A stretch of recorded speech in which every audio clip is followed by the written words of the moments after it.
everybody. This stream is totally not over half an hour late just because of me, but we are finally resuming our D&D session with Chapter 5 for Roll for Initiative, and I've got all of my buddies right here in this tablet. Say hello, everyone!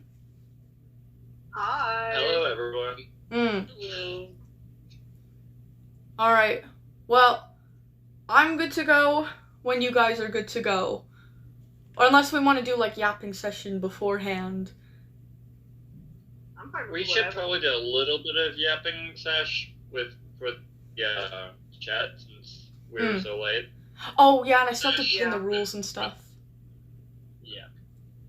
Thank you for that, by the way, Hawk. Pin... Yeah, Oh, you I did. do think we should probably yap for a few minutes before because Yeah, I agree. We really didn't have time to yap with them before, so just ignoring them the whole time and then talking with them a little bit before the end probably wouldn't do for them, I don't think. I agree. You know how the chat is. I agree. Yeah, they go crazy. Boss, in case you didn't see VC, please check your DMs. Will do. I think I saw... Oh yeah, I skimmed over this a little bit. Your info that you gave me on Codex. I didn't get time to reply to it or anything this morning, but oh my goodness, he sounds absolutely incredible. I like how like story based he is, and I like how kind he is. So yeah. Yeah, Kodak seems really cool. Yeah, I'll read over like the whole thing after stream, but like this looks like pretty solid so far. I like Codex a lot. Well done, Hawk. Also, do you guys want to? Yeah, I did get something. I did get something yesterday, so hang on. You got something yesterday? Yeah, What'd you get? I got a little mini ocarina. You did? Oh, that's Yeah, so cool. Do you have like a picture? I've been starting to learn one of the I started to learn Lost Woods, I think. Oh my god, that's incredible. I can get a picture. Ugh, I did not mean to do that.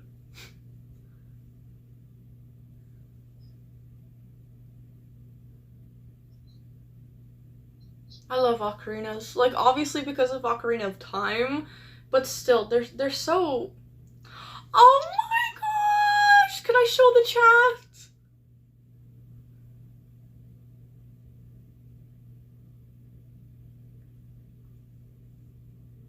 Well, look, it looks really cute. I like the color. It's so tiny, though. I didn't expect it to be that small. Aww. Looks really cute. I found something yesterday. Awkward silence intensified. Yeah. I have something I found yesterday too. If you guys want to see. How do you guys... Okay. You know what? Here's your warning. Look away if you don't like spiders. I found... Spiders. Well, I don't know how well I'll be able to show you guys. I'm just keeping it in this container temporarily because I'm going to go release it into my garage after. But... Not eat it as a pet. No, I'm not going to keep it as a pet. Eat it. I'm not going to eat it either. No, I'm not going to eat it. Eat it. It's a hobo spider. Where is she? Eat it. Spider. Eat the spider. Can you guys see? He's really fast.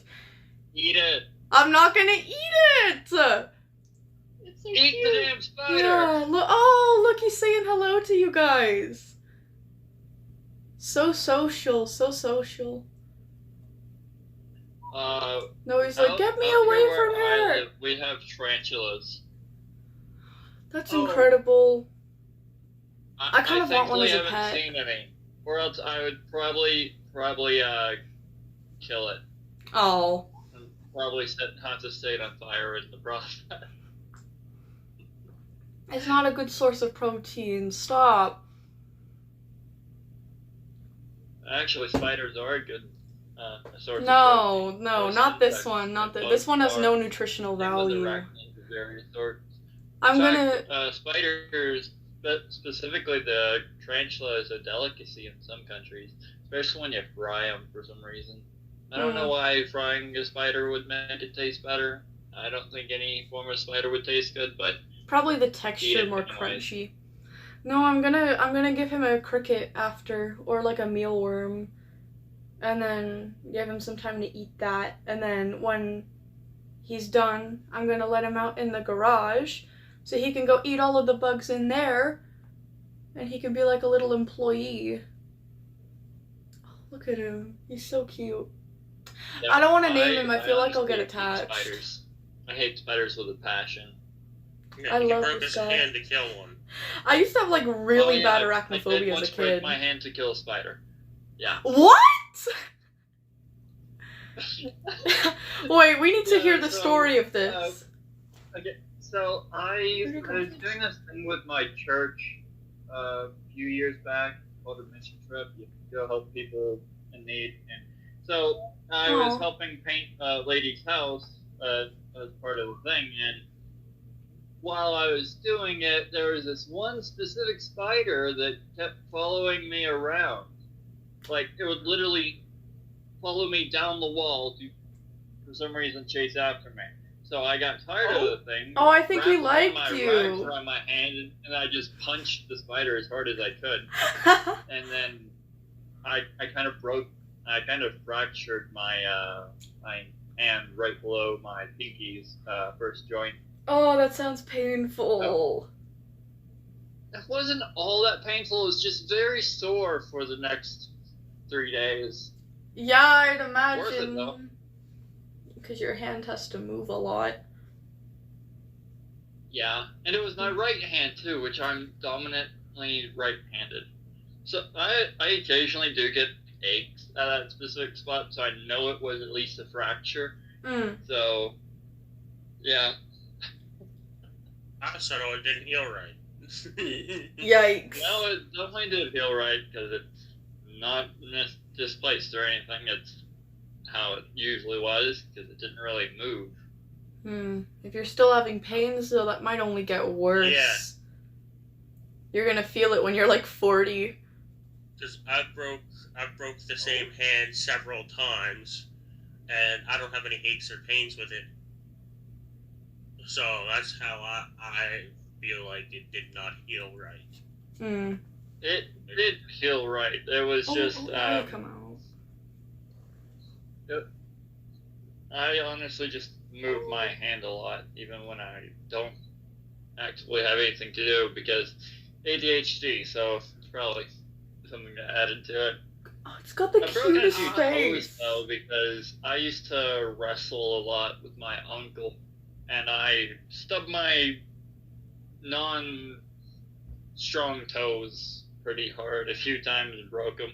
And there's this one time where I slashed open 3 of my fingers on accident when cleaning a knife. That was... What? Yeah. Oh.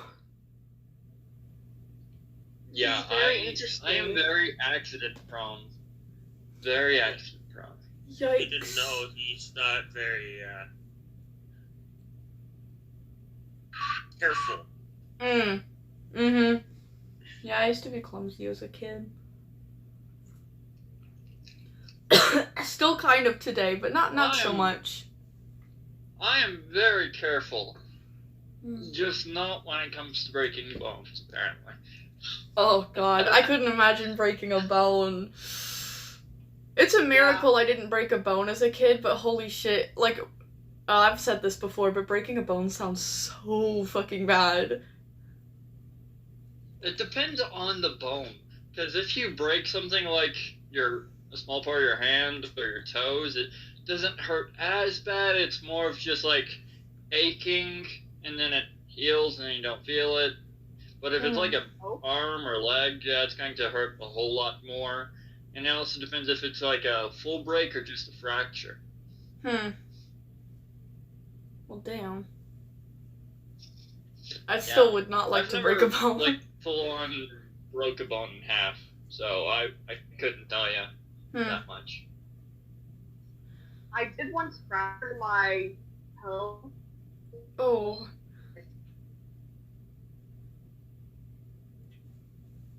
Oh, Epsilon, you're like me. Epsilon, not Epsilon. Sorry, Hawk. Sorry, I like didn't sleep. Hawk's kind of like me. Hawk's never broke a bone either. Wow. Well, Hawk, do you drink milk like straight up? Although, if you do end up getting into HEMA, I can't promise that you won't. Especially if you don't get proper armor. Oh, maybe I should get proper armor then. Yeah, you should. Maybe. Just maybe. Yeah, it's... And I don't think idea. leather armor is going to do very much to be considered proper armor for that. I was in a rush and it looked cool. But I can adjust things. Yes, because leather armor for someone that's going to be on the front line is so going to be handy. I had no Totally idea not about going that to be either. good. Listen, I'm just gonna be happy to be there. Like, that's my whole thing. Yeah, honestly, same. I just really want to do it. I don't really care how practical things are, but like... I just don't know we're that much. going to try to aim for something a bit realistic, but also fun at the same time, then I'm going to say something about armor typing and whatnot. Especially for someone who's going to probably get hit a lot, since they're not very good yet. Like yeah.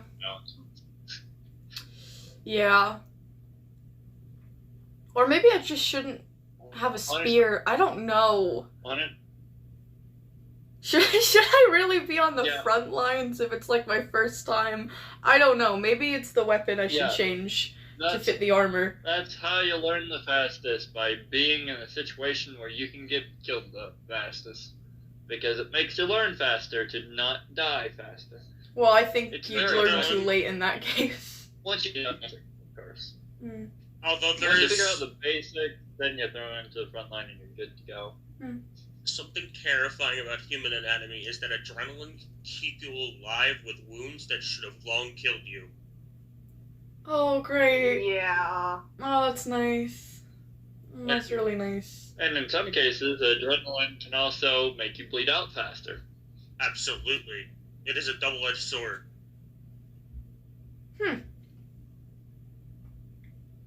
I want to say noted, but when would I ever need to know that? Hopefully I'll never need to. Yes, because we don't do medieval sword combat properly anymore. We don't just straight up murder each other for the sake of a king. Yeah. Unfortunately. Unfortunately, yeah. Bring back the good old days. However, I did learn that legally in Canada you can duel people. You just can't kill them or. We can? In the duel. Huh. Yeah, apparently. Yeah, what? I found it out recently. I posted it on my channel. Yeah, you could literally duel people legally in Canada as long as you don't kill them or make them bleed. Okay, that last part was a bit... I mean, how do you even ensure that, you know? HEMA swords and not aiming for the face. Oh, I thought you meant like literally duel, like you can square up with someone and you can like legally fight if you both agree to. Oh yeah, you can do that too. Just don't make them bleed and make sure that they are consenting so they don't sue you for assault, because they can still do that. So make sure they're not a sore loser with money. Okay. Alright, noted. Oh, that would have been so interesting. I was about to look up, like, the technicalities of it and everything. Not that I'm, like, intending to fight anyone. But it would be nice to know that I could legally and not get in trouble for it if they agree. Oh? No. I think it'd be just Well, interesting. it makes sense that the place where the biggest medieval LARP event would have the legalized duels. It honestly makes sense. So we can have legalized duels. And you guys can't Yes. in America? I mean, technically you can as long as you're saying you're doing it for HEMA or some sport that requires it, but then you need an official dojo, the actual protective armor, the official non-sharp swords, a whole bunch of expensive shit to do it. In your place, it would be a far more lenient. What if you're like, I don't know, what if you're like dueling though and you like accidentally like hit them and their tooth comes out and they like bleed because of that? Like, could you get in trouble for that? Well, it really depends if the person reports that you hit them and harmed them. So it depends on both parties and how they respond to That's interesting. any accidental harm. My mom's always said it's a big culture like in England that you just like you can scrap with like anyone, but like it's such a big like thing that you don't report it to the police. Like if you fought someone, like you don't go to the police for assault if you like agreed to have a scrap with someone. Like that's seen as like just something you just don't do. Fun fact: back in the state of Georgia, there used to be this law that recently got changed that if you wanted to fight someone legally, you could organize it so that you can fight outside of a courthouse, and you can fight until you're bruised and bloody or whatnot, as long as you don't kill them. And the police will just sit there and watch it and make sure that no one dies. That's so reasonable. I think that should be a thing, genuinely. Like, everywhere. Well, unfortunately nowadays people are kind of like too much of a bitch to go with that, so they just try to sue you for assault or some shit if they lost. So honestly, it's not even worth it nowadays because of people. Very sad. That is interesting to know, though. At least it would be interesting to duel someone. I might move to Canada. It's lovely over here. The only thing I don't like about this country is the fact that you can't have a centipede legally. Well, a giant centipede. I can have my stone centipede because they're native here and they're like ethical and legal and whatever, but you can't have a giant centipede here. So, just in case you wanted one, just thought I'd let you know. The only thing about Canada that does turn me off from going there is like the fact that you can't legally own a fucking firearm. Well, at least not most cases you can't. Like you can. I just want my 1911. You wouldn't be able to for like at least I think 2 or 3 years. I am not legally allowed to go and get like registered for one because apparently I hate this so much. You need to have at least 3 referrals who are not your family to say that like I've known this person like in person for like I think it's either 3 or 2 years and I can vouch that like they can be trusted with a firearm or whatever, but like I don't socialize, like I don't have like friends here. So, like, nobody can vouch for me. And, like, nice. even if I got friends, it would take, like, 2 or 3 years. And I'm not just gonna go be friends with someone so I can get a fucking gun. I could just go walk up to the gun store and buy one now. Lucky y'all. Yeah, here in the States, you don't need any of that shit. All you need is to be of a certain age, and then walk into a store, show them your ID, put the money down, leave, come back and get your firearm in 3 days. No other hassle. Hell, depending on the firearm, I might be able to get it the same day. I hate you guys. Yeah, depending on the firearm, it can, but like for the one that I want to get, the M1911, you gotta wait like 3 to 5 days for it. It depends on the Called the state. cooldown period. Well, in this state, it's 3 to 5 days.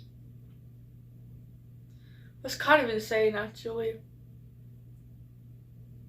Like, I'm kind of glad that we have, like, the stricter laws here, but, like, at the same time, the referral thing, that's kind of dumb. I don't know. So what's Ace, you should come to Pennsylvania. There's no waiting period. Damn. Oh, nice. Hmm. But also, like, what's the laws for, like, if you already have a firearm, you get and, like, how would you get the permit to bring it to Canada and keep it without them trying to confiscate it at the border? I have literally no idea. I think you'd be better off asking my brother about that. He knows a lot more. He's actually, like, registered for it because he does have buddies here. Which is insane because he, like, just turned 18, like, a couple months ago, and I think he got his license a couple months ago, but yeah. I'm trying to think if I know literally anything. I think you might just have to go through the same process, maybe. I don't know. You'd have to look it up. I just don't know. All I know is that I'm not allowed one.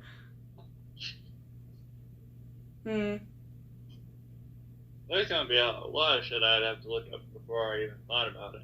Yeah. I actually found out something recently. Apparently there is this thing that the state of Canada is doing, something about it being easier to get your dual citizenship for Canada because of something recently.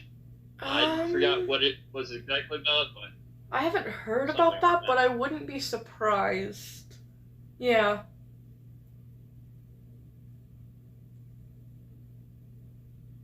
I still love how people in France keep pickpocketing Americans, and Americans keep beating the shit out of the pickpockets. It's incredible. Like, absolutely. These pickpockets think they're gonna get away with Americans' money, only to find out the only thing they're getting away with is a fucking black eye and a broken hip. I've seen videos of people spray painting them.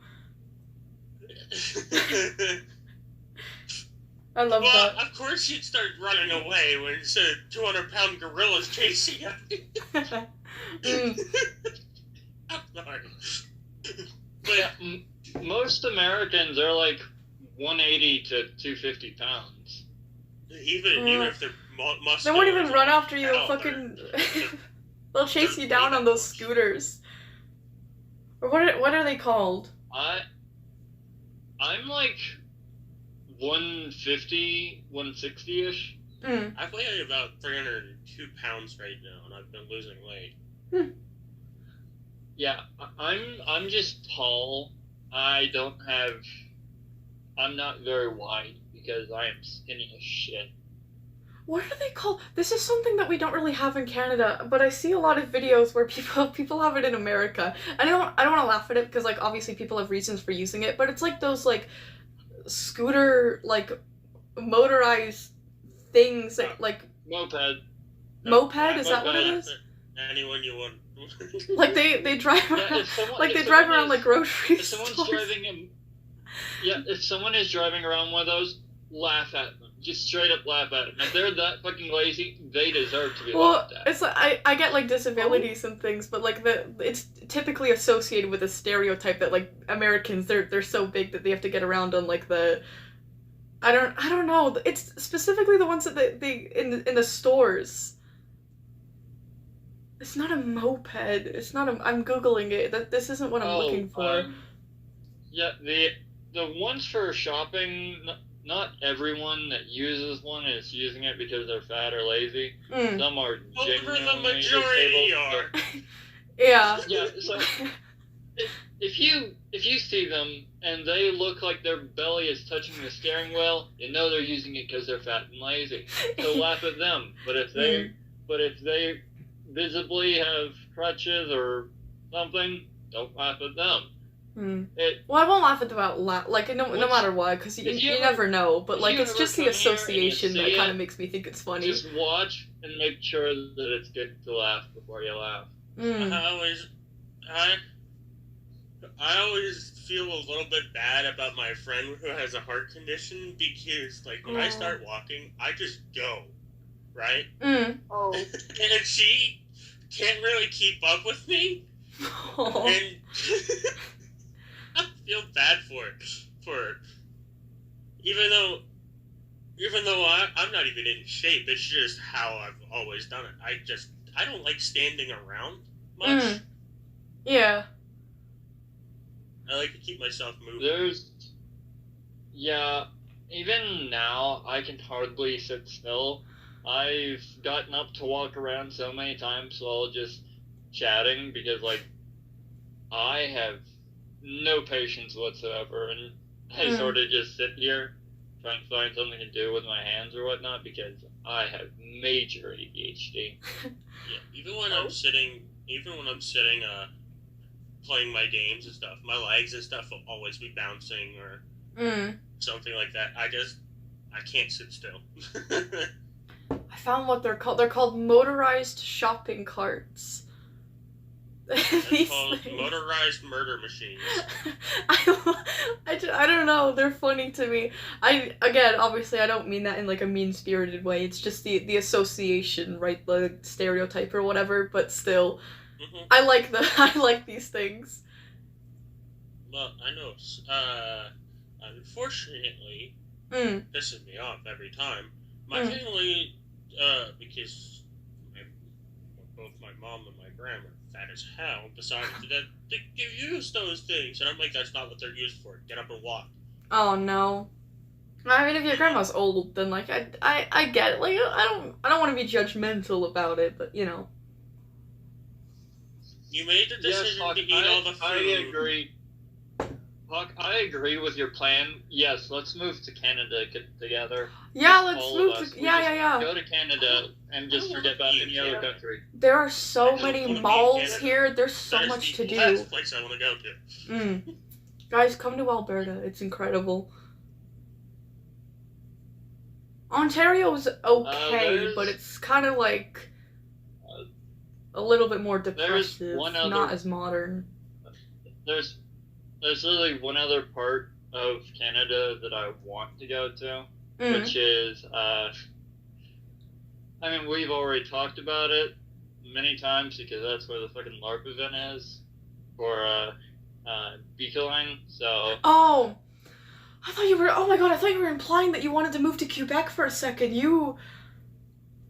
Oh my god, my heart. You're gonna be so panicked. Oh. Ontario I could understand. Alberta is like ideal in my experience, but Quebec, I don't know. If there's anywhere I'd want to move that's further north, it would be up to Alaska. Oh. Yeah, that sounds nice. Alaska's too cold for my skinny ass. Well, I'm sorry, but guess what? I didn't ask. Yeah, you're like a whole ass island yourself, so it'll be plenty warm. I will bury you. Oh, sure. Yeah, sure. All you would have to do is just plop on top of me. Wait, anytime someone mentions Alaska, I'm immediately reminded of Into the Wild. What is that? Oh, Into the Wild? I still don't know what that is.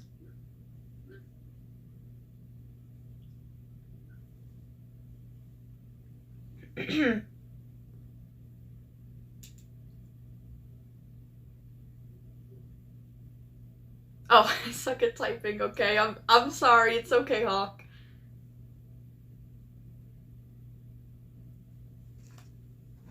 Every time someone mentions Alaska, it reminds me of my dragon. Yeah. Where's Spidey? Oh, there he is. Oh, I know what you're talking about. Yeah, I know what Hawk is talking about. Yeah.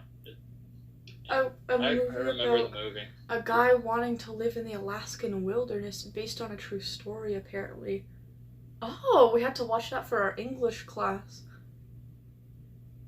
Wasn't that the one where Isn't that the one where the guy ends up like taming a wolf or something? What? Oh, that's cool. Or am I thinking of another film? Honestly, I can't remember. I could be thinking of White Fang. Let me look it up. I don't know. Into the Wild. Yeah, then I'm probably thinking of White Fang then, yeah.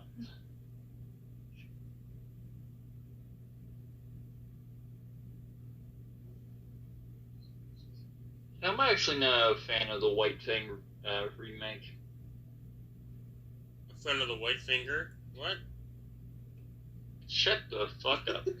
Just looking at image of this, I forget that Alaska isn't just like completely covered in snow all the time. Like sometimes I forget it doesn't look like Antarctica everywhere. Yeah, Alaska's mostly land. It's Yeah, it looks like Canada, and kind of. It's huge too. On a map, a lot of people go, "Oh, it's just as big as Texas." No, try about 3 times its size. Oh, cause like a straight map distorts things. Oh. 3 times its size and then some. Oh, it's interesting. Yeah, Alaska is huge. Wait a minute. Which is why it baffles so many Europeans that Americans do not travel. Their whole to other state's bigger countries. than Europe. Like, Yeah, bigger than most countries in Europe. State, yeah, like just the state of Georgia is bigger than Germany. Yeah. All of France into Texas. You It's could kind even of insane to think throw about. Germany, the UK, and just about every one of the continents from that area all into fucking Texas, and you'd still have room for a little bit of Russia and other countries. So they're not small, which it makes sense why people are well traveled. We just don't go to other countries because we don't need to. The culture difference in America in each state is already there. Yeah, that's true. Yeah. You guys have a lot of like differing environments too. Like you have like deserts and like mountainous areas and whatnot. It's kind of crazy. I happen to but like live. the deserts, the desert from like Colorado to like Arizona is so vastly different too. So we have different type of deserts as well. Oh, it's so cool. Yeah, the ones with cacti, the ones with tufts of weird grass thing all over it. Shit ton of different deserts and environments around here. Damn. You could say that Canada's bigger, but actually a lot of it is just inhabitable or just not practical to live in. So there's like no population. Like the more north you go, the more like literally just no one lives there. Yeah. Like sure, someone could live there, but it's impractical as hell to go there. Yeah. I think it was like 70 or like 80% of most of Canada's population live within like a 7-hour radius of Toronto, actually.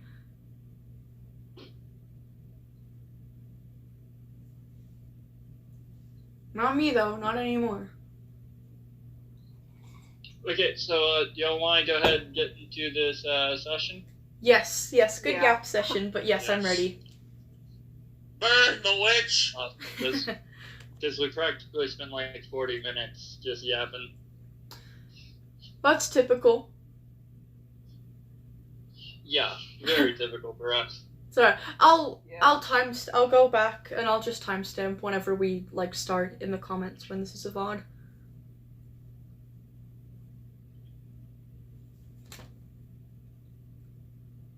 AKA we're ready.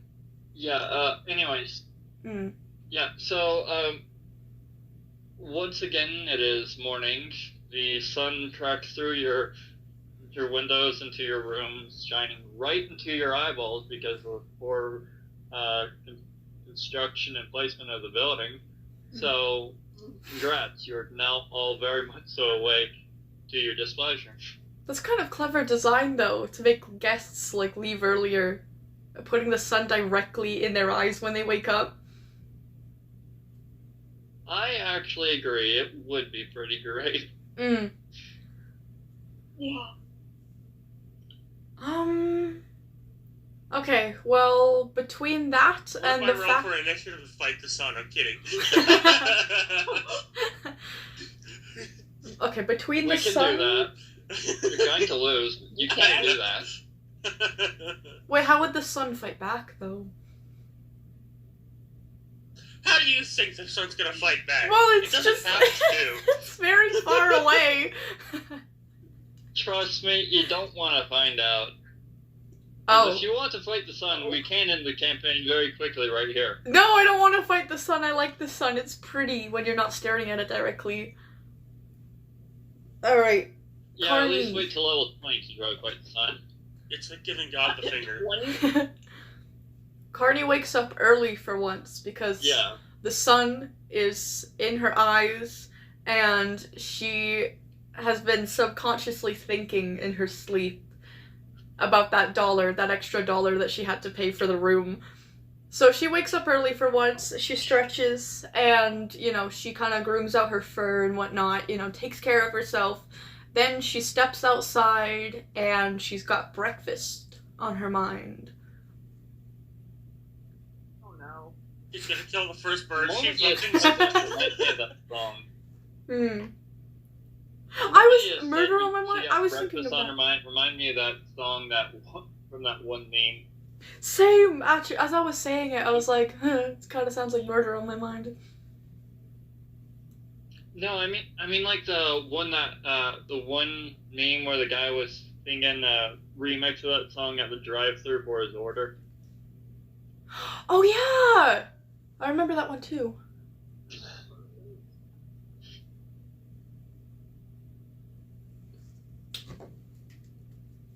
Alright, well, Carney's going down. You guys can, like, wake up too if you want.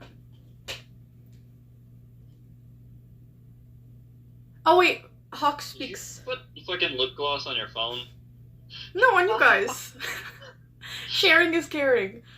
For the first time in a while, Hawk says, my rogue wakes up being surprisingly energetic, humming an old melody from her pack days as she's cleaning and sharpening her equipment and weapons. Hey, at least someone's actually preparing properly for a day. I groomed myself. Your fucking weapons. I don't need to. I'm a barbarian. But even a barbarian with an unsharpened axe ain't as effective as one with a sharpened axe. Okay, but my axe doesn't magically lose effectiveness in D&D, so it doesn't matter. If you keep saying that and I'll fucking make it lose it. We'll take the L losers. Yeah. Every single fucking day that you don't sharpen your weapon, it's going to do 1 dice less damage. Well, mine's completely brand new. Well, except for my daggers, but... Don't feel like it.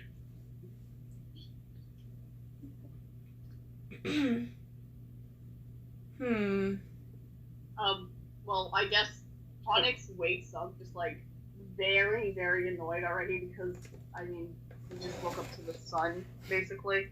And he just, like, starts slowly getting prepared for the morning. I mean, day. Yeah, whatever.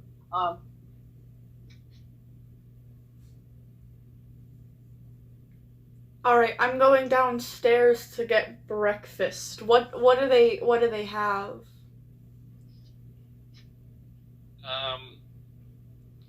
Well, you kind of have to ask the guy, because it's not like they just have a menu. It's medieval times. They didn't have menus. I'm just staring at the guy, like, trying to read his mind, because I don't want to ask him. They might have, because they did have, in medieval times, they did have, paper. Yeah, but why would you waste a valuable resource on a fucking menu that's probably going to get ruined by dumbasses who don't know how to fucking turn a page? What if they had... What if they... Not everyone knows how to read.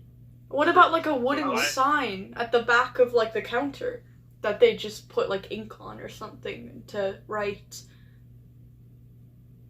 Because paper is expensive and not everyone can read. Reading is a privilege. That's a valid point. Okay.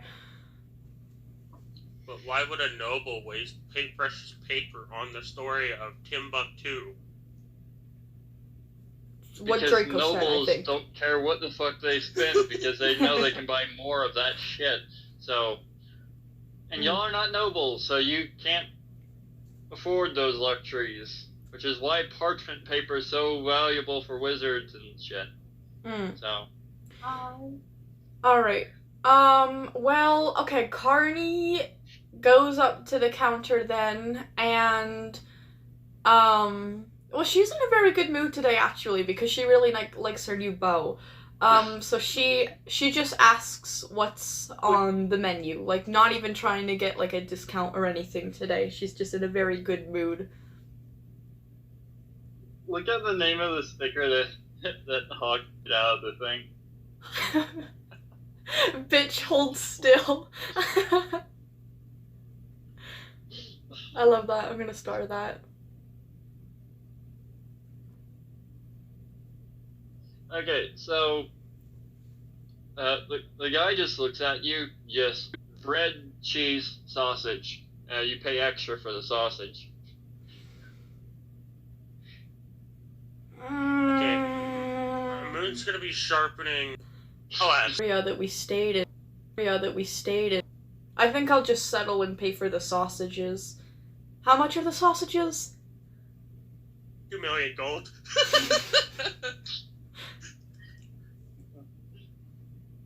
For you, 2 gold.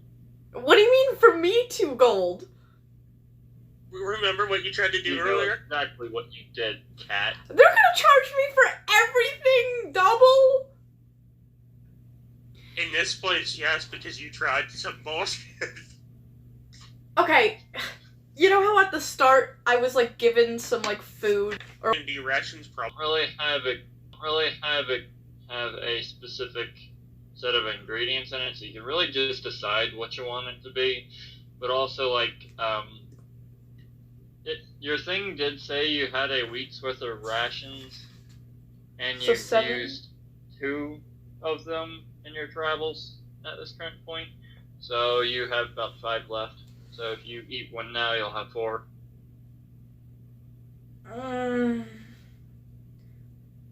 Fine, I'll pay for the sausages. But Carney is clearly not happy about it.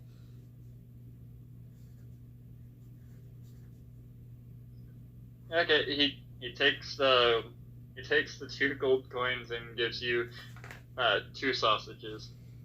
Alright, she glares at him and very slowly, like, takes the sausages with her clawed hands, paws, whatever she has, and goes to sit down at a table with it. So, once Moon finally comes out of her room, she noticeably has sharper horns and claws. Even her axe is somewhat sharper than it was, but that's not as noticeable as the things she did to herself. You know, just because of how fucking intimidating that sounds, for the next 2 hours, I'm going to give you advantage on intimidation. Okay. Yeah, Carney definitely notices the look. That does sound kind of intimidating. Yeah. Carney kind of averts her gaze from Moon. She's not really trying to draw too much attention or anything to herself because she does not want more drama, especially I totally forgot about this pet she has. I honestly did too until like literally last night when I was looking back over her shit so I could help her level up. Well, I don't like bringing it out because, like, what if it dies or something, you know? You can re-summon it. You have the spell Find Familiar on you. Yeah, but it wouldn't feel good for it if it died. Be a shame if a bird got it. It would be a real shame for the bird. It's a very big centipede. Yeah. Very big. Like, probably like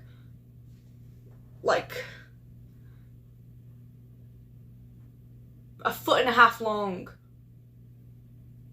Yeah, and yet if Wow. you would have taken 2 points into to Druid, you could wild shape into a giant centipede with far more attack damage than it. So I'm content with who I am, and I'm content with what I have. And you're content with being a prey species. that is No! not very true Yes. at all, because you're trying to steal everything and get everything on a discount. So obviously you're not content with something. My Content dog with who I walked am into my room. and the pet I have. Moving on.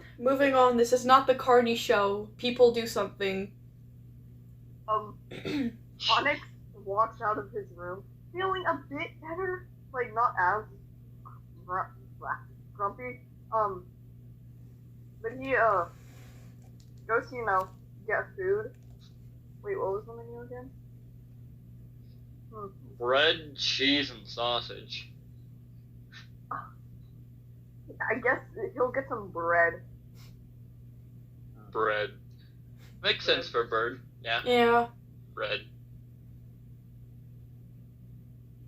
That was my favorite pastime, feeding the ducks bread. Aww. Cute. Yeah, and Hawk said she's going to just eat one of her rations. Alrighty. Carney was actually really hungry, because I don't think she'd eaten the day before other than the fish. So she finishes the sausage pretty quickly. She only gives Ravi a little bit because, you know, the sodium content, she has to watch it getting dehydrated. And she finishes up and... Well, she kind of doesn't know what to do now. She's, like, kind of looking around to see if anyone else is done eating and, like, ready to do something today. In D&D, familiars can eat anything because they're not really animals. They're spirits that take the shape of that animal, so they can eat whatever the fuck you give them. Okay. Then, in that case, Ravi gets at least, like, 25% of the sausages. She's very spoiled and very 25%. gluttonous. Yeah, that sounds something like you do. Wow. What do you mean, wow? Wow. What Carney's sharing for once? Shouldn't this be wow in a good way? No, because she's not sharing in a good way. Hell, 25% out of 100? That's She's a tiny kinda little low. centipede and she's a Especially whole if giant it's cat supposed to be thing. a partner, then you're going to at least give them 50%. Shit, if she was denture to Sean, she'd be even worse than him. What? She's a fully grown tabaxi and Ravi is, like, only, like, this big. Something like this big. She's like, I don't even, I'm guessing this is like 1.5 feet. I don't fucking know. She's like 4 bananas long? I don't fucking know. Yeah, she's not that big. She doesn't need as much food as Carney does. And Carney's starving and Ravi doesn't need to eat. Ace, when it comes to intimidating the party, don't I have advantage over the party when it comes to that? Because they are all... I'd Yeah, assume. they're all prey species compared Yeah, to a but- dragonborn. But, like, Hound, you tend to say it a lot, but, like, you say Americans will use anything but the metric system, but You. Well, at first I put it in 1.5 feet, and you guys clearly didn't understand that, so I had to dumb it down to, like, at least 4 bananas. And then you guys understood. I don't understand 4 bananas. I'm sorry. Just Imagine 4 wait bananas. myself. Imagine Wait, 4 let me go. bananas. I'll be back. Imagine taking 1 banana, and then 3 more bananas, and then lining them up on a table, touching from, like, end to end, and then put a centipede beside it, and imagine the centipede is the same length as the bananas. That's how big Ravi is.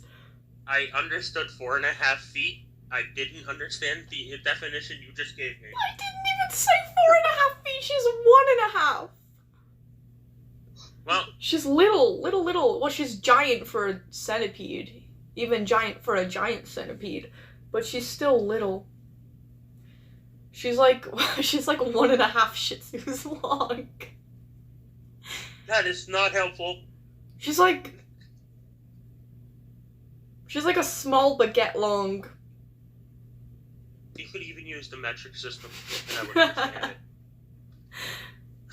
it. I use both the imperial and the metric. But, oh, I've got to hear 2 Shih Tzus long. I'm like, what's that mean? Alright, what is everybody else doing?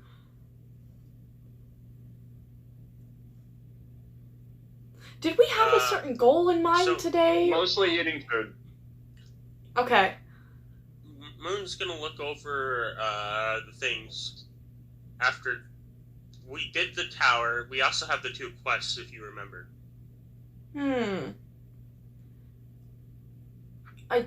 Yeah. I don't really remember that well. Oh, well. Better watch out for the spikes on her tail then when she swings it at you. Oh god. Y'all also do have the Adventurers Guild building to check out. Well, the guild building to check out. What is there to do in there? Because you only briefly went in there. Is that where we get bounties and stuff? One of places, yes. Okay, I say we go. I think we should go. Okay. It was one of the first few places I named off when y'all were when y'all entered the city. It was one of the first few things I listed off. Yeah, I remember that now. Okay, the Adventurers Guild. Alright, well, Carney decides to give the others time to do whatever they need to do first.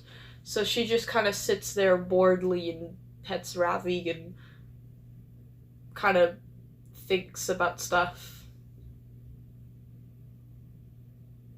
Onyx finishes eating and just, like, stands up to stretch or something.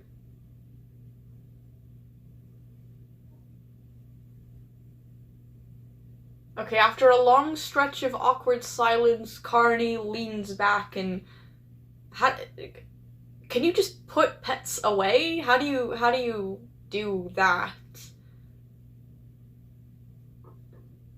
Well, it's de-summoning and summoning them.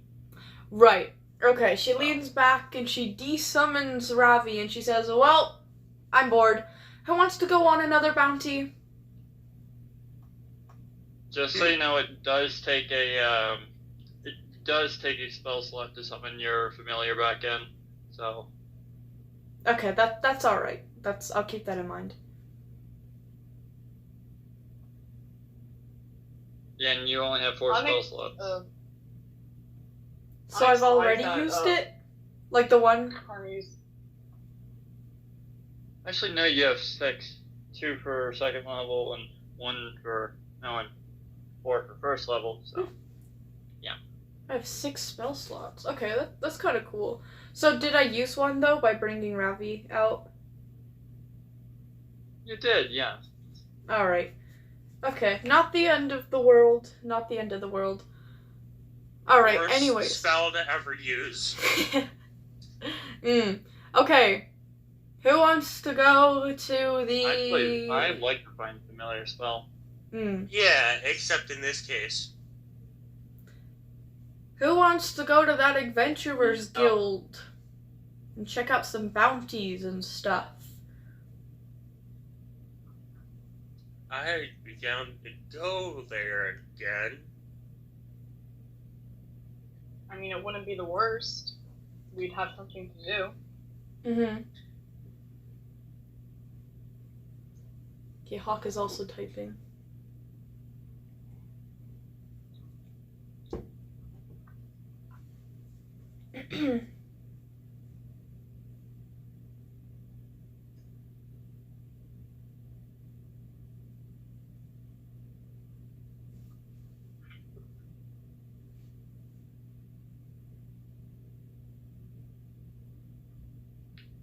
Okay, Hawk says, seeing as I was able to sharpen my rusty combat skills yesterday, sure, I'll join.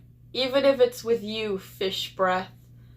Okay, Cardi takes probably one of the most dramatic eye rolls that she's ever taken in her life, and that's saying something, and pushes off of the whatever. She stands up and she saunters towards the door.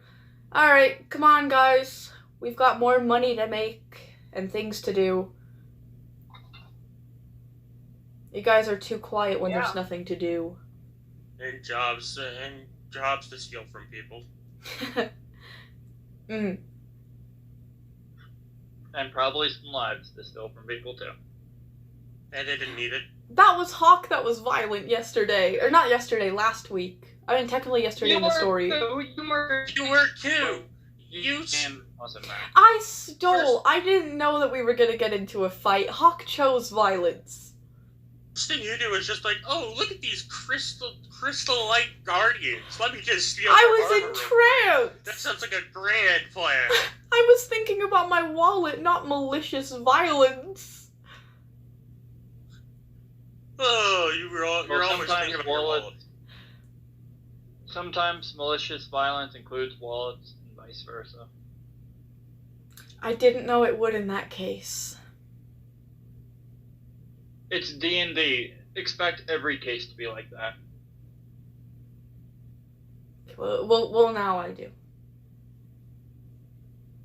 Gosh, I wonder what these guardians do. Wait, we still have all of the goods that we got from the. Yes. Yes, we should go sell those first. Your stupid helmet that you decided was it. Yes, we still with the stupid helmet and all of those shattered like gem things. Yeah. We should go you gotta sell fight those Moon. first. I completely forgot we had that. Yeah, but now you gotta fight Moon. I wouldn't exactly recommend selling them in the exact same place that you found them in, because like Oh, okay. That's sort of just going to probably get you killed. No. Or arrested. You gotta level up your speechcraft first. You gotta pull some Skyrim shit. Okay, noted. Okay, Cardi didn't even say that. She didn't even want to sell it now anyway, so. Okay, onward to the Adventurer Guild. Let's start. Cardi walks out of the building and stretches and stuff and takes in the morning air and whatever. She's on her way to the Adventurers Guild. If you're coming, you're coming. If you're not, let's walking behind. Out. Eventually, Moon walks past Carney. Oh, what? Like you just walk past me? Moon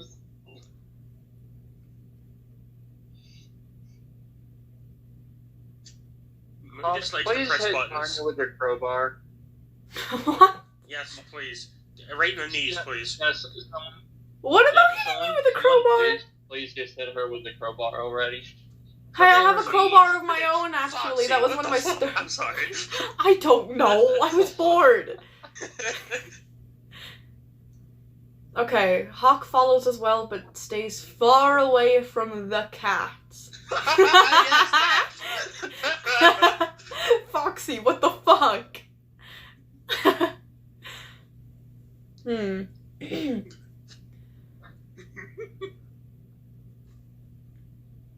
Okay, well, you know what? Carney doesn't even care. Carney crosses her arms and she looks at the ground as she walks. She's completely disinterested in engaging with literally any of you. She just wants to go to the Adventurers Guild.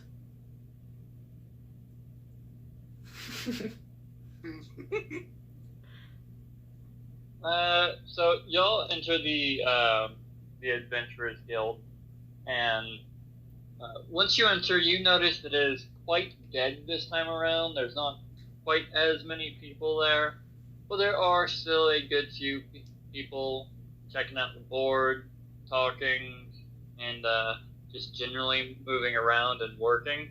There are a few people who are working at the receptionist desk, and is just generally filling out paperwork and moving on with their usual routine. Gosh, You they must have can been heavily parties, you can heavily sense the aura of a dragon. Two dragons, really powerful ones that are within the building itself. I mean, you've already heard from Alaska that her brother is there, and you know she's also there, so you Oh don't my god. think too badly about it. Carney smells dragon as she enters the building, and her eyes like flit around. She's like kind of looking around to see if Alaska is there. If she smells dragons, I feel like she'd be terrified because both are predators to her. Not Alaska. Not Alaska. It doesn't matter. That's the thing. Not Alaska.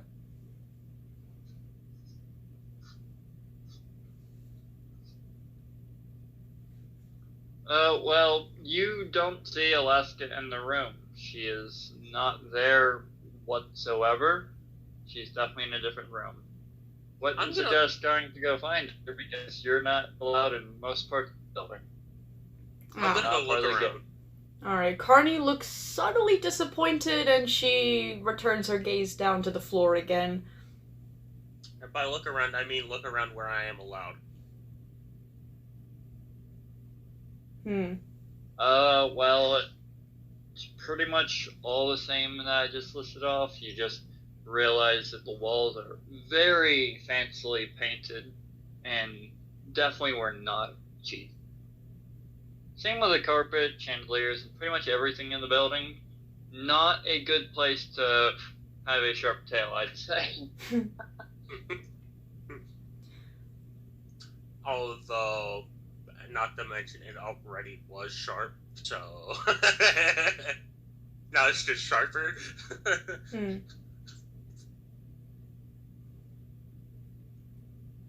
One of the worst places for an ice wing.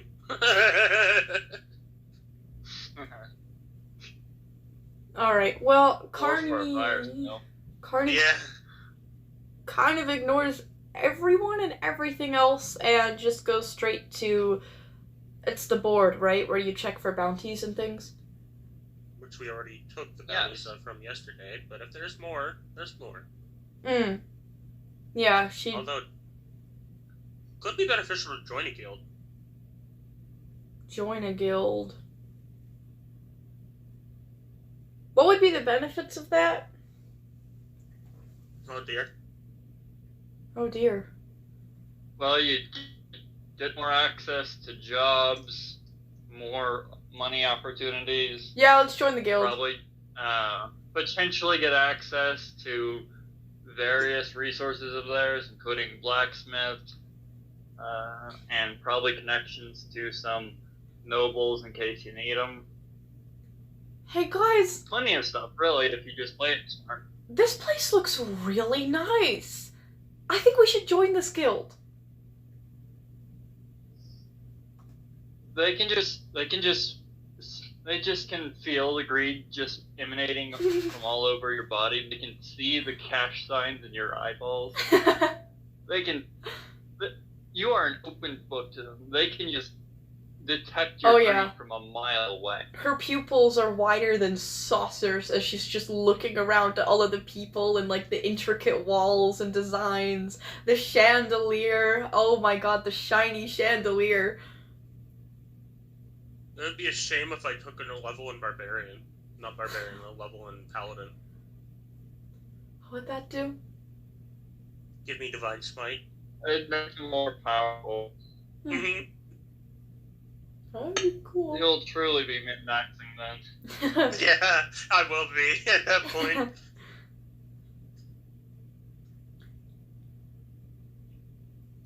Alright, I guys. swear his entire goal is literally just to make me have to constantly improve everything. Maybe. Guys, what do you say we join the fancy guild? I mean, we could, but like, It'd satisfy our really. boredom. I see the benefits in joining the guild. However, I also see the negatives of joining a guild with you. With me specifically? Yes, with you specifically. And what are those negatives? Your greed. Oh my god, my greed earns us money. Burns a hole in your pocket, apparently. Well, y'all are kind of broke, honestly, so it's pretty valid, honestly. Mm-hmm. At least in this current situation, it's valid. If y'all had any more gold, I would say that's just straight up riggedy, but at this current point, it's kind of valid. Yeah, So, I agree with God. I'm valid. So how do you sign up to this guild, just out of curiosity? talk to the receptionist. I thought that was the easy part. Apparently, I was wrong. So I honestly thought that was pretty obvious because talk to people who work at the whole registration. Well, I don't know. I'm new to. I didn't know if it required a fucking ritual or some kind of trial. Have you never played a fucking fantasy game ever? I've never played D&D. No, like any fantasy game, because guilds and I play registration Dark Souls shit and is, Elden like, Ring all the time. I classic was on thing it in for everyone. hours just yesterday. I beat Mydra. I have a I've never genuine had to walk question up to that a I'll receptionist ask you before. Okay. Anyways, okay. Yeah, Carney straightens out her fur again. She, like, fixes her collar. She makes herself look all nice. She even kind of, like, tucks out her bow a little bit to make it, like, showy more. And then she strides up to the receptionist and kind of puts her hands on her hips all confident. I want to join you guys. How do I do Can I that? stab her? I'm sorry. Yeah, go ahead and make that roll. No! The hands and the hips just makes me want to do it. I'm sorry.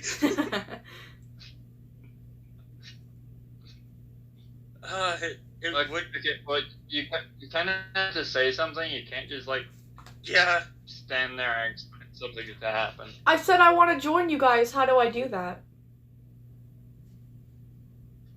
Join Oh. a guild. That is some great wording. Okay, so the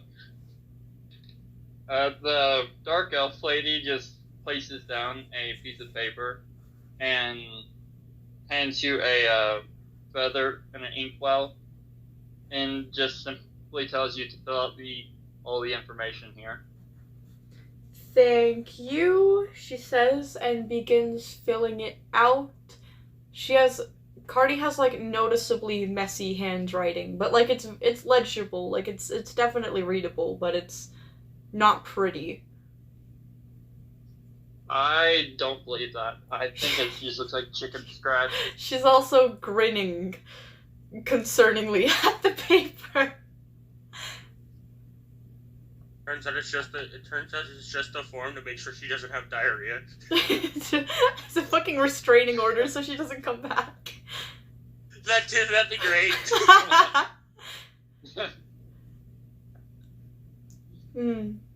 Oh, Hawk relates to Cardi apparently in one way.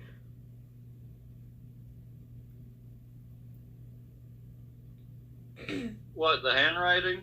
Yeah, she said, so in short, Carney's handwriting is as shitty as mine. So, what I'd like to do, because if I'm allowed, have Sabrina as Moonborn's far ancestor, and eventually be able to introduce Sabrina into the campaign. If that be allowed.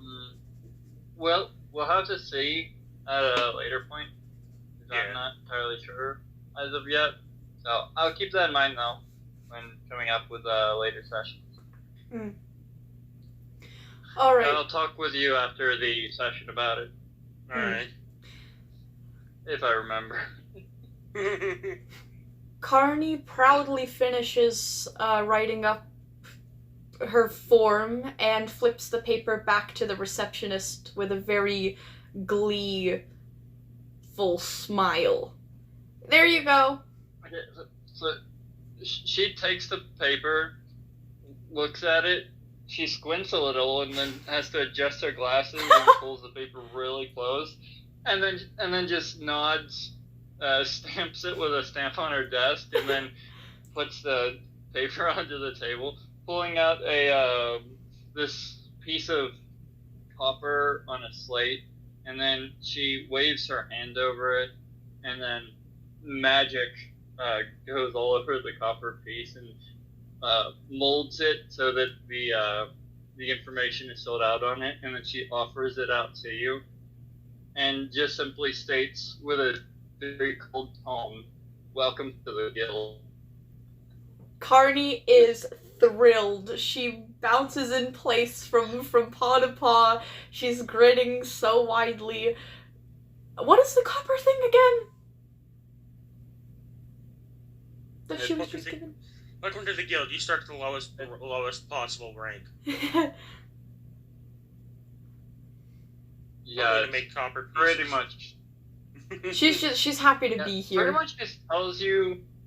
It literally just tells people that you're a part of the guild, and it tells you the rank in which you are considered. Is it like a plaque or like a badge? It's a plaque and a badge. It's your identification. Alrighty. Okay, well, Carney stuffs that in her pocket, and she, pats it to make sure it's in there securely. And she turns around to the others. Hey guys, it's super easy to sign up for this thing. You should totally do it, because it's a great idea. Moon's just gonna... I only wish getting a job was that easy. Moon's just gonna look at her, and then she's gonna look over at the others, and then back at her, and it's just like, I don't think I want to now. Well, why not? What's the downsides other than me? You're stuck with me all the time anyways. This is only a net positive. You're the entire downside. What do you mean? What? Hawk says, yeah, I'm not joining either. Guys, nothing is even going to change. Yeah, I think I'm good on this. But you guys are stuck with me either way. Not really. We could eat you. Don't eat me! Would that be an intimidation? I think so. Yes, it would. With advantage. You don't have to roll for intimidation. Yeah. Oh dear. How's a 15?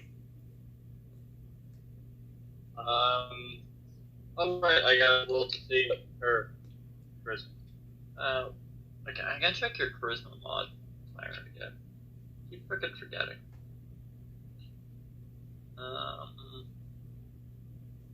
Okay, it's +1, so. She also got a 15, so. 15 would. Yeah. Yeah. Yeah, it hits. It hits. Carney is now heavily intimidated. Okay. Oh my. Carney's jaw is a little agape, and her ears are flattened to the back of her head, and she recoils a bit, definitely intimidated.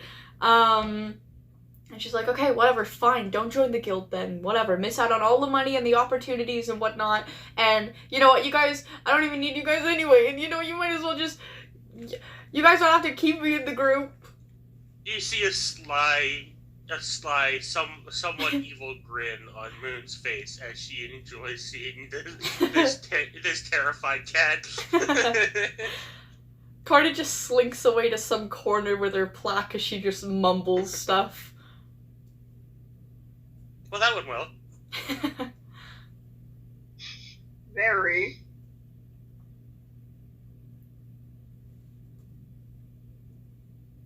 So like she's kind of off in the corner doing her own thing.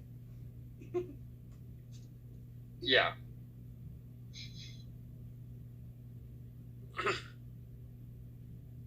So like anybody else has the spotlight, basically. Well,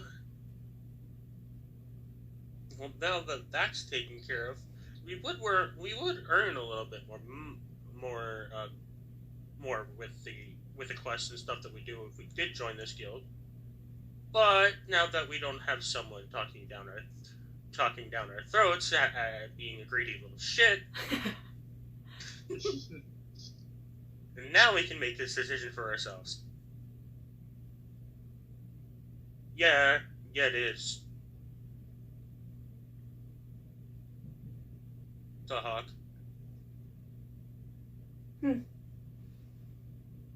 Oh great, yeah. Keep that in mind, Hawk. You're probably taking notes. But if you're gonna plan on creating a guild, you should talk with our DM first.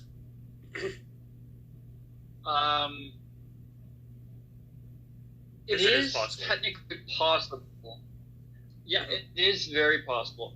However, it is extremely expensive, and whenever the guild gets to a certain point, your character would be so busy with an actual job that they probably wouldn't be able to venture.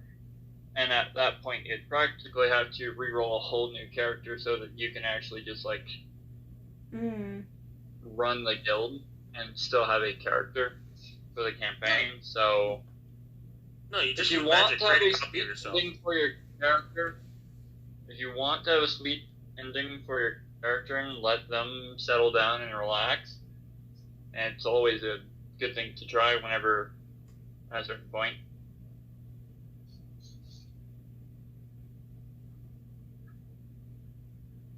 So if you want that to be like a motivation for your character, you can have that as a goal that they're trying to achieve. Noted. Yeah, because if y'all want to, like, try out a new character, do something at some point later on, y'all can find some way that you want to end your character, whether it be through death or through them finding something and them wanting to settle down. Y'all can and reroll a new character. When y'all reroll, we will put it up to the level that the highest member is, because you can't have y'all level 1 with these god tier monsters. Yeah. Ah, that'd be great. Level 1 against a god tier monster. Instant death.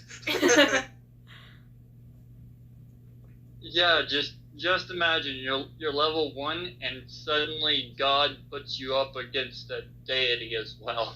Hydrogen bomb versus coughing baby.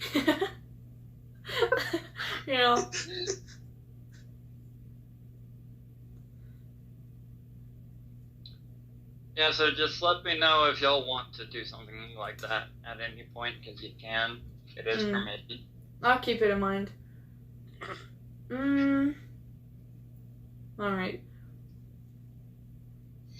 Does any other character, like, does Hawk or Onyx have anything to say about joining the guild? I don't remember.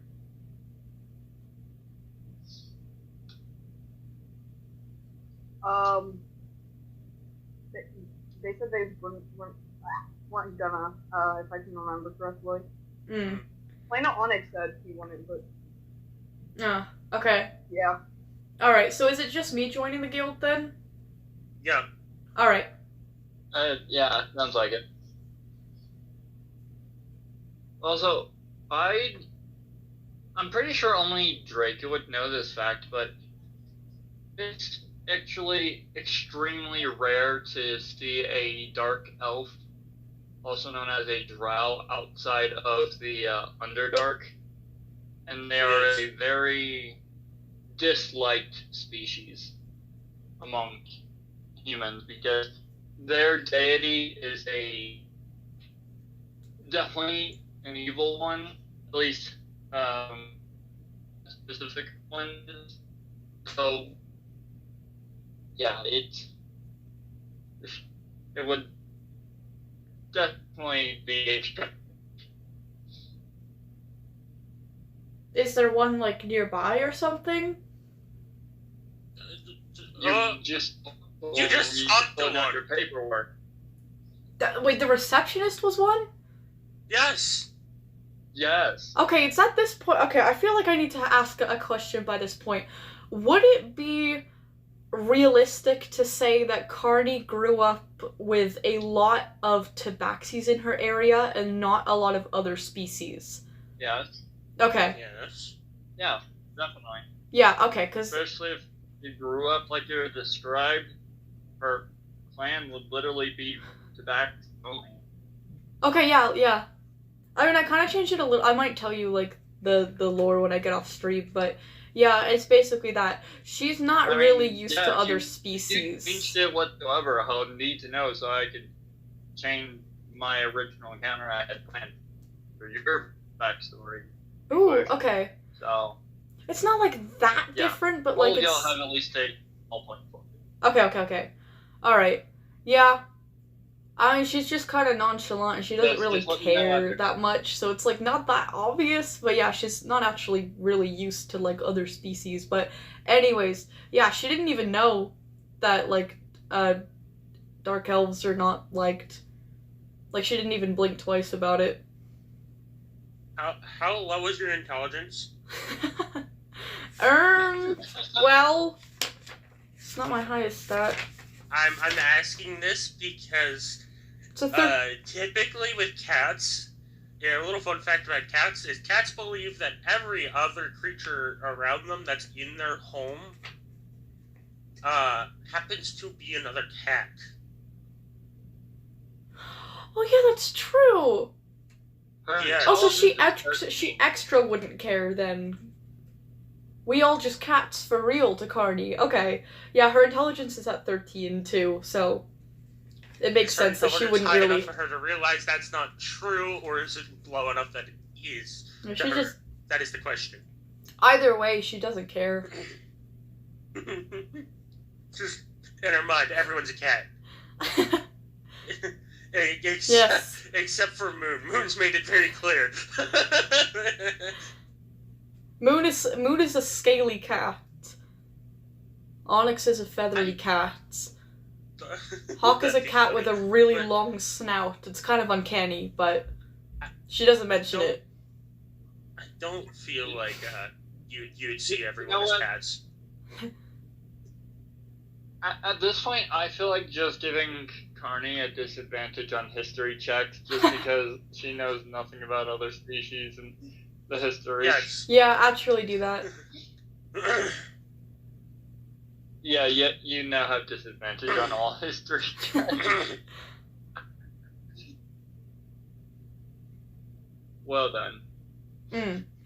Well, and Carney's in the corner inspecting her new plaque. She seems pretty happy to have it. She, like, kind of taps her claws against it because it makes kind of a satisfying noise to her. But she does occasionally flit her eyes up to see what the others are doing and if they've decided if they want to go on a bounty or not.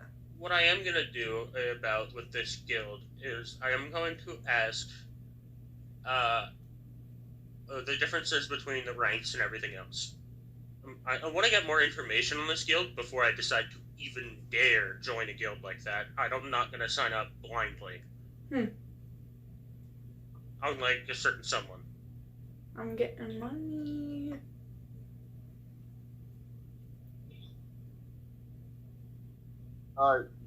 Did you approach it for something? Yes. Okay.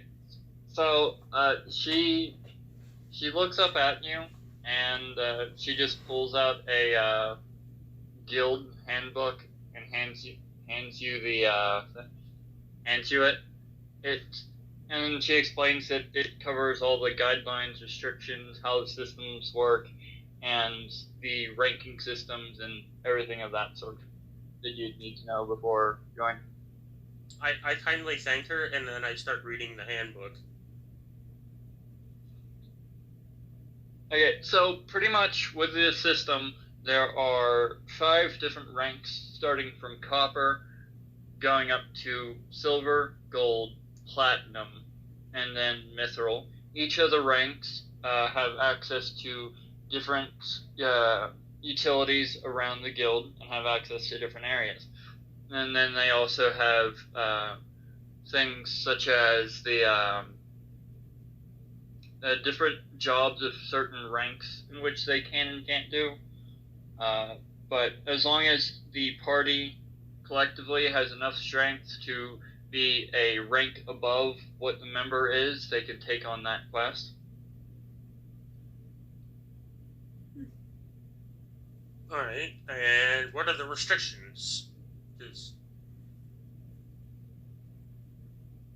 I believe there will be some restrictions within the guild, because some things you can do, some things you can't do. For example, stealing, Carney. What?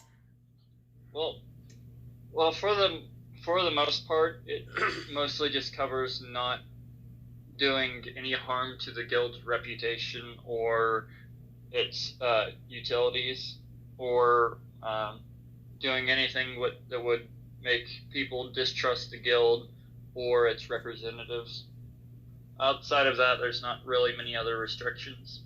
I'm gonna turn to look slowly over at Carney. She actually does not mind, because she thinks she could make more of a profit for working for the guild than doing shady things. So she has no problem with it, actually. Right. Except that every bit of the way, somewhere she's done that's a little embarrassing, like trying to coax the damn, what was it? The one guy that gave us our places to stay for the night. Yeah, well, giving her a discount. That's embarrassing. That's the old 1 hour ago Carney. That's the old Carney. It's still the same Carney. Not for now. As long as she's in this guild. She's a changed feline. Something tells me that's a lie. I'm just gonna refuse to join because she's gonna make me look bad. I'm going to give the handbook back because, of course, it belongs to the guild.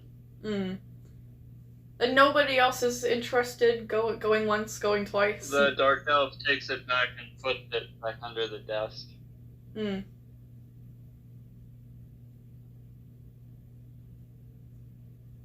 Maybe another time.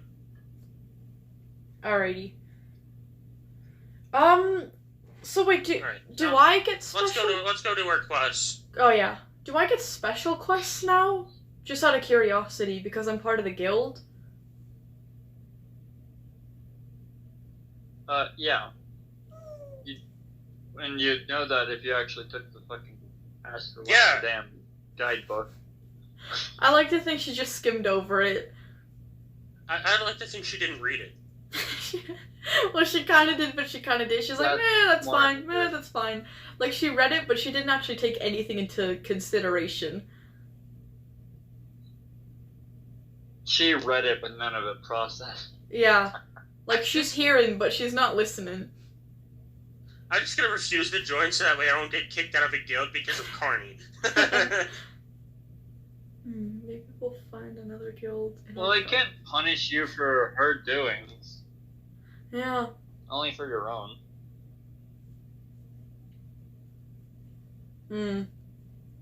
However, Carney drug me into a fight that I had to end up fighting, otherwise... It was accidental. So then I get blamed for my own actions because I had to defend myself due to her actions. But we weren't even in the guild at that point. I'm a changed kitty. I got that. I've seen the lights. The glimmer of coins. Yeah, I'm pretty sure the light you saw was Malevolent Shrine. No, I'm pretty sure the light she saw was the shininess of the fucking coins. Yeah. Alright, well... Okay, you know what? I don't think it would be smart for Carney to do one of the exclusive quests on her own. So Go for it. No, go for it. I don't think that's wise, you know? Hey, if you take the quest, it's not just you being the one who does it, because it would kind of involve your whole party, so they kind of have to follow anyways, or help anyways if you include them. So Would they be allowed to, though? Because they're not part of the guild. yes, Oh, really? yeah, because they count as mercenaries in that case. And mercenaries are allowed to assist guild members if they're part of their party. Means you have to pay us, though. Carney doesn't mind as long as the pay is more overall. Okay, well, Carney gets a sly grin as she looks over at the others, knowing that she is the key to more exclusive quests while the others can't go on it without her. And she slyly walks back over to the group. Hey guys, guess what I have access to? Guess. You gotta guess. You know what? I was gonna say something sarcastic, like, well, if it isn't the meat herself coming right back over here. Hawk says, I doubt anyone really cares, but you'll probably say it anyways. Exactly. Okay, Carney once again rolls her eyes, because literally nobody actually had a guess. She's like, guys, I get exclusive quests and bounties and stuff that you guys don't have any access to without me. Does anybody have gunpowder? No, I'm saying it turns out I'm useful after all. I'm a valuable asset. Onyx just stares at Carney for a bit.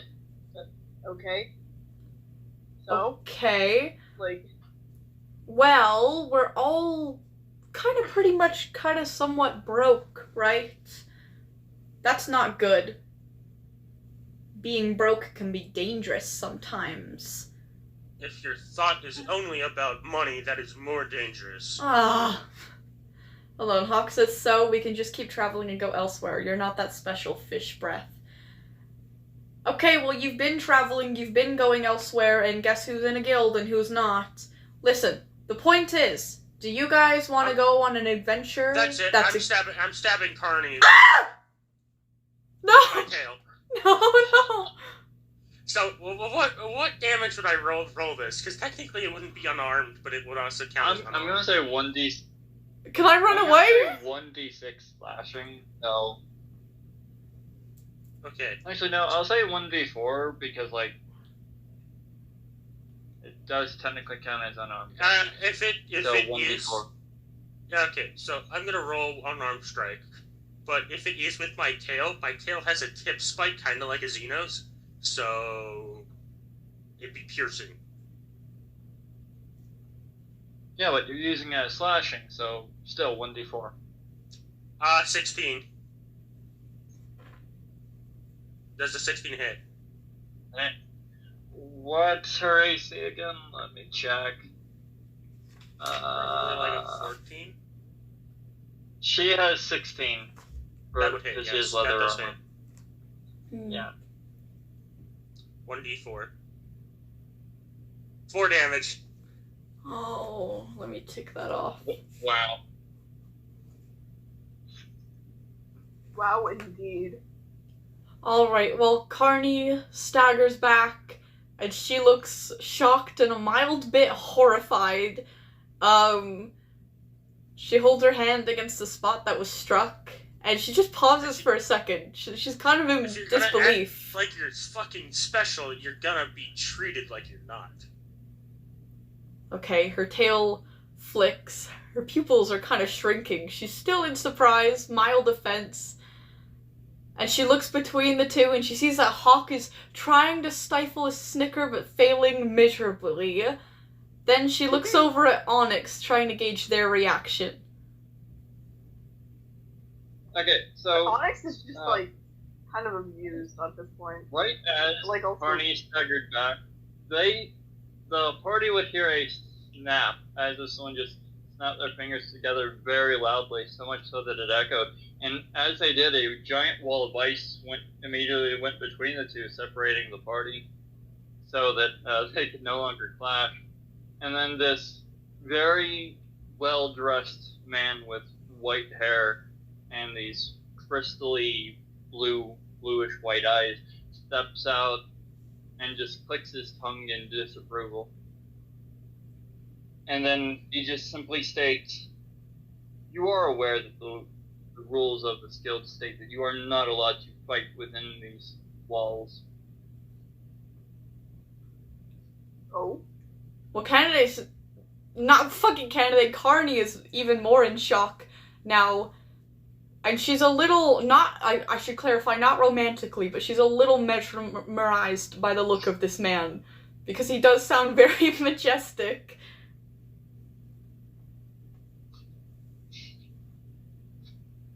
Yeah, but also, so Draco would detect that the mana that was used was not normal, and there was a strong sense of draconic energy mixed in with it. Let's not. Congrats, just met the guildmaster. However, I will admit that, sorry, my friend here keeps talking high and mighty all the time. I was more so trying to knock them back down to a level where they should be. My apologies about the outburst here. Carney sputters an apology herself and, like, kind of half bows to the man. She looks genuinely concerned. He just flicks his hand and the ice wall just collapses into slush on the ground before just completely evaporating. And then he crosses his arms, just simply states, "It doesn't matter what your intent was. You are not allowed to fight within these walls. If you're going to fight, go to the training field. I don't care what you do there. Just do not bloody my floors." Very well.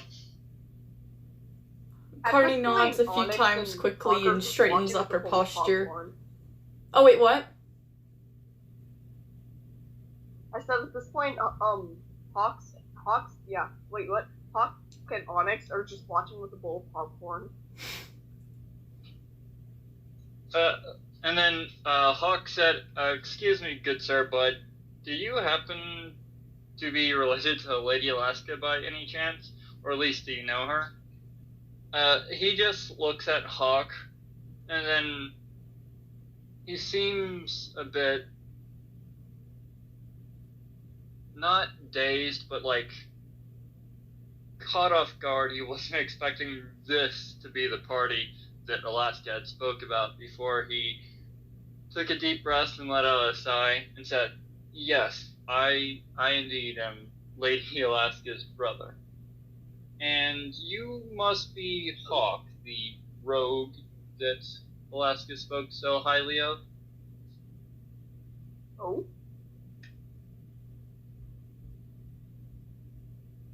I feel like Moon's just getting tired of Carney. That's what's literally happening. Carney's kind of forgotten about the incident pretty obvious. for now. Her eyes are shimmering at this man now that she knows he's, like, kind of related to Alaska, and therefore Alaska is, like, related to this guild that she's just joined. She almost looks kind of hopeful.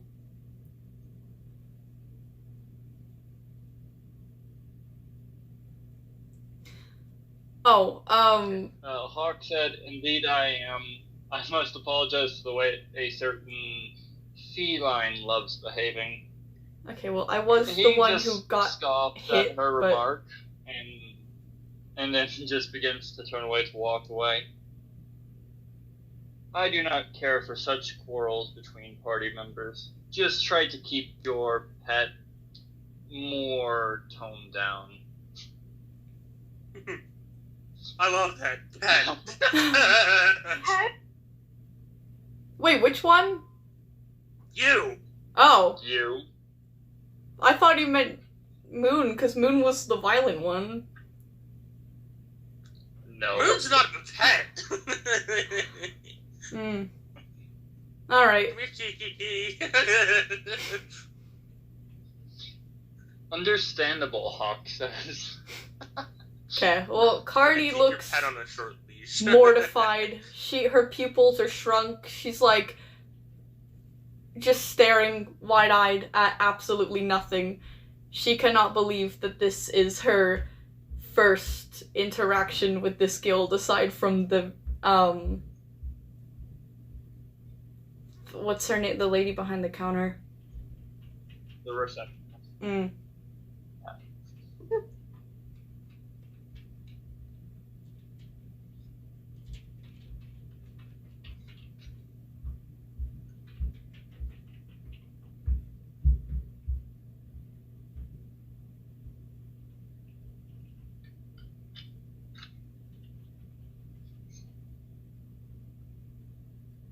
I swear, just everyone just immediately starts beefing with Carney. I mean, to be fair, she starts acting high and mighty, and then everyone just wants to kill her. Which is honestly fair.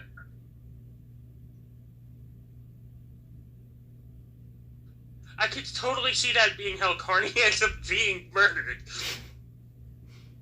Alright, Hawk says, you see now, fish breath, guilds aren't your immediate ticket to wealth. You start from nothing, you're basically nobody, and I doubt this build is going to trust you with any slightly important quests if you keep being this insufferable. Carney literally just says nothing. Moon's gonna walk out. Like her shoulder kind of relax. She looks like distracted almost.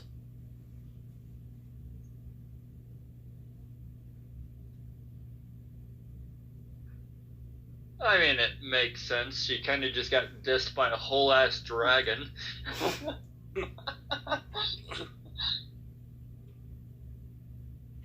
Imagine being called the party's pet. The disrespect. In all fairness, it's not exactly inaccurate. Oh yeah, for sure.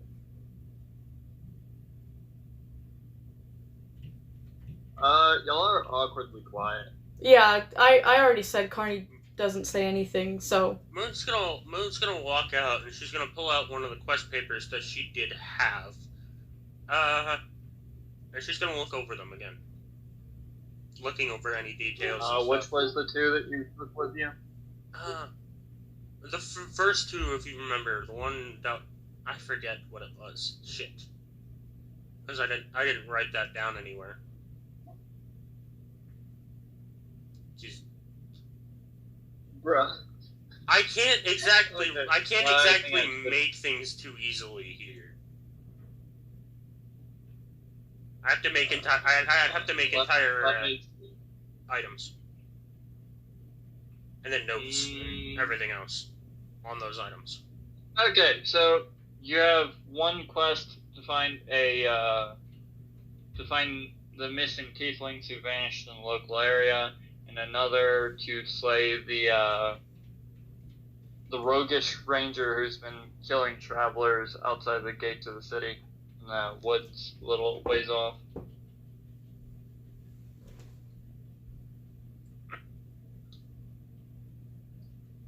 Okay. See, now, fighting a ranger is not my strong suit because they could keep range on me.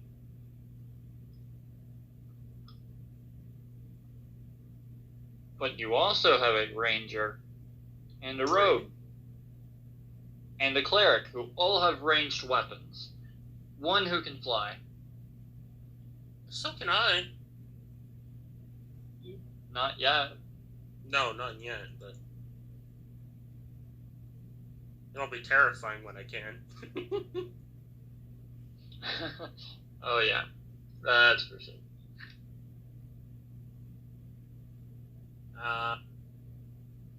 Let's go after the ranger first.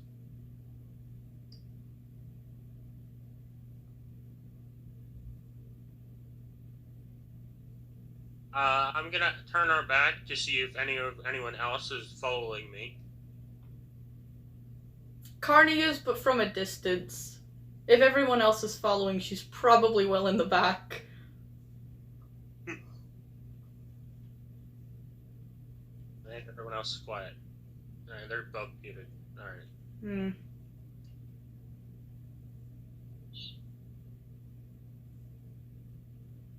I mean, today does feel like a little bit of an off day for just about everyone, I think.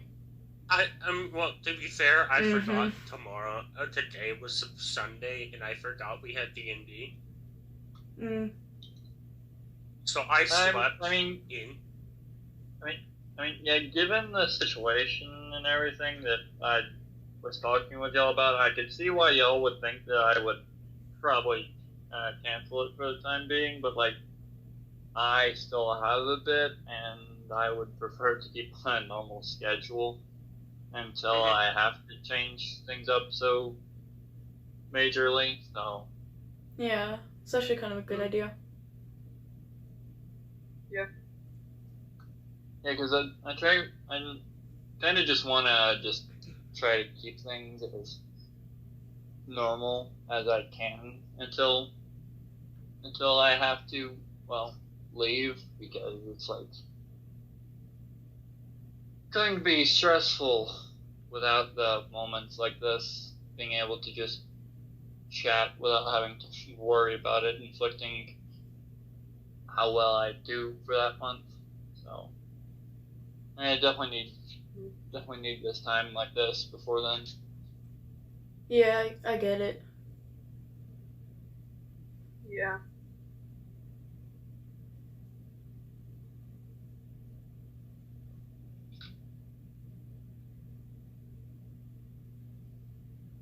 And for y'all who don't know, in the live stream chat, I am moving out soon, so I have a lot of stuff to figure out.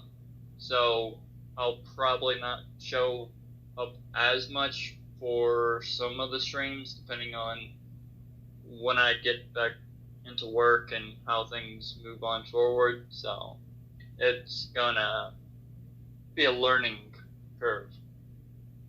Yeah. Yeah, what Hawk said. Still wishing you all the best there. Same. Well, I don't think I should have really many issues, because I do have just about everything figured out the best I can for such short notice. It's mostly just finding a job that will be the hard part at this point, and finding transportation to said job, because, like, Oh, yeah. I still don't have my working truck. Fuck, And this sucks. no one will buy mine, so I can go and buy something that does function better. So that's gonna be the biggest bit, honestly. Do you think like a bike might do for a time? I have a bike, but, like, from the distance that the current job that I am looking at, it would be too far away from where the housing would be. So Oh shit. yeah, I would not be able to unless I want to get up at 4 a.m., bike all the way there, which is like already almost a hour drive in car. The bike will be twice as slow, so Yeah, it it's takes too practically 4 hours to impractical. get there and 4 hours back, which means hardly any work time, so can't do that without a car. Yeah, you'd have to get like a... I dropped my bike! There we go. Yeah, you'd have to get like a taxi or something, and those are kind of expensive if you're taking them like regularly, like twice a day. Taxis don't exist out here. Not even like Ubers or anything? Uber does, but, like, Oh, Uber is even, Let's in say my experience, with Uber how is even more taxes are, expensive. I would not trust that thing. It would be, like, so damn expensive out here. Oh, yeah. West Coast is not cheap. Yeah, it's pricey. where I live currently, it's about a mile into town, but I could bike that mile or whatever, I could even walk it. But once I walk down in there, I have the whole town to look around for jobs. But I wish a fucking town was a mile away. The closest one is at least 10 miles out. Oh my god. the issue is if I move out down to my grandmother's, I'm going to be relying on my grandmother to go from to work. So, but she works down in town where I live currently. So. Mm.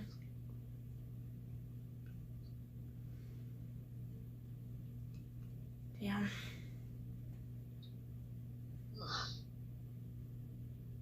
Yeah, the living market out anywhere nowadays kind of sucks. So Yeah. You need a car. You need a car everywhere in the United States. Oh yeah, for sure. Hmm.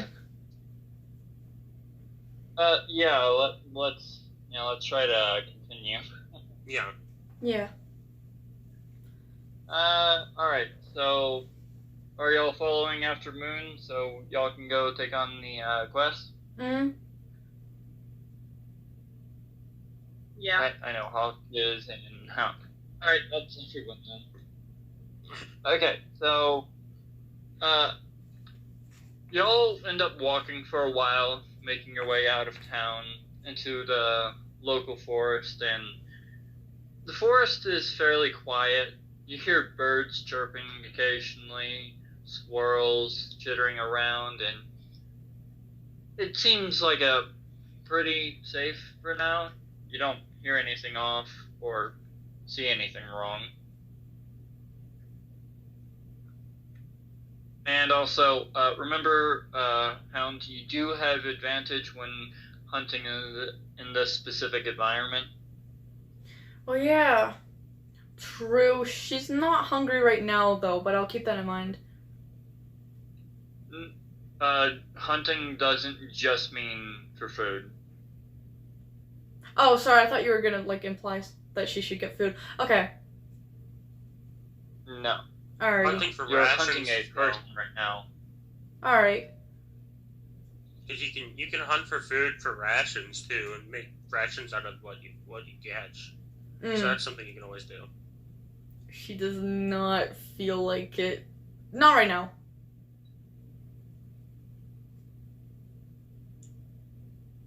Alright, what I'm going to do, once we're out and in the area, I'm going to look around for any signs of this rogue that we're hunting. So, for example, Okay, footsteps and so on. Roll for investigation. Alright. 19. Damn.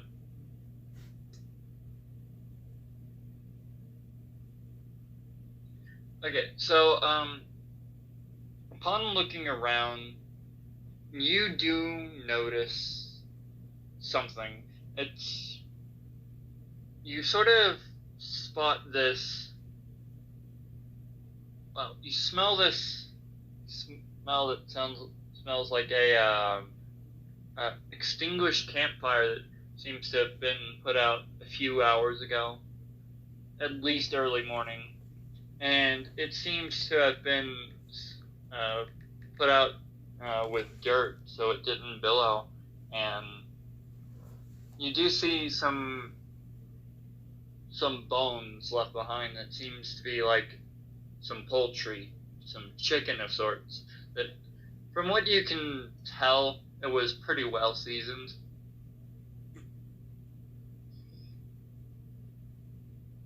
Alright. Which means that she was in the area at this point. So I'm going to turn to the party and I'm going to let them know. So about what I've found so far. I found I could smell the campfire that was put out and their bones, which I tell the party that she was here recently and to keep on the lookout because she could still be here. Alright. Carney doesn't give an actual like response and with Hawk- words, but she does like Hawk- keep her eyes out lazily. Hawk said that they want to climb a tree, so All right. 13, good enough.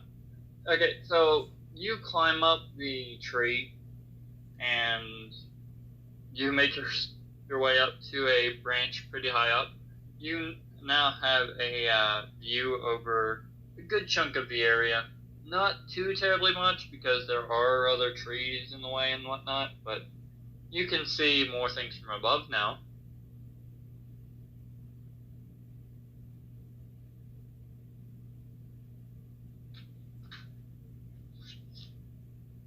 Does anyone else want to roll for investigation or tracking?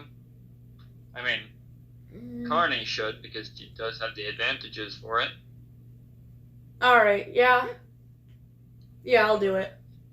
My mom just texted me, "Are you awake?" Okay. And I'm like, "No, preferably if it means work." Also a 19. Damn, y'all are getting really good rolls today. Okay, so you find these fresh tracks on the ground. Not super fresh, but not super old. They seem to be heading south towards the main road, and they seem to be fairly deep. So whatever they were carrying wasn't too terribly light. Alright, Carney sees these and she decides to whistle to get the rest of the group's attention, and she points down to them flatly. She's like, "Hey guys, look what I found."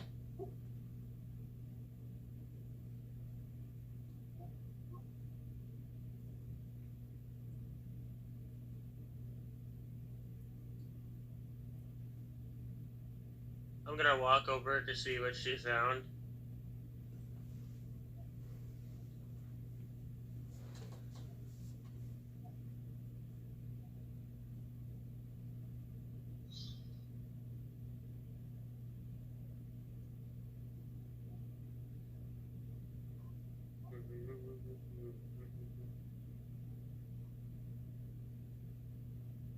One of these days, I want to do a campaign where I can actually play as one of the players. Yeah, I'm working on a campaign. I'm also working on something else, too. Onyx I know hums, you are. I just meant like in general. impressed that Yeah. Carney actually did something, and says nice for ball.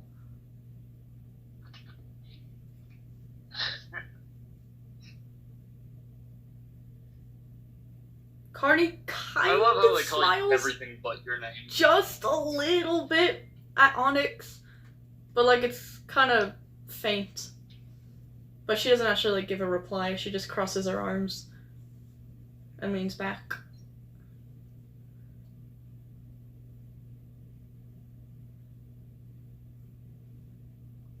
Okay, Hawk said, "Guess fish breath What? does have some talent besides being greasy.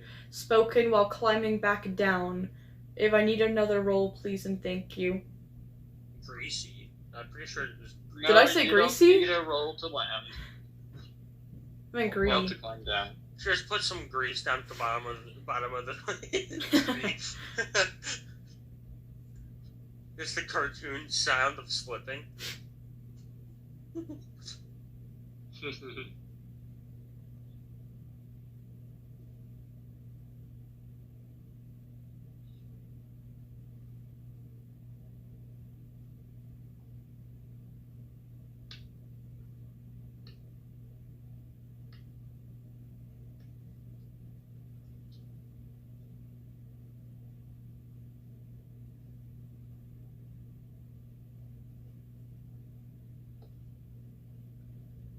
Okay, so are y'all going to follow the tracks if y'all?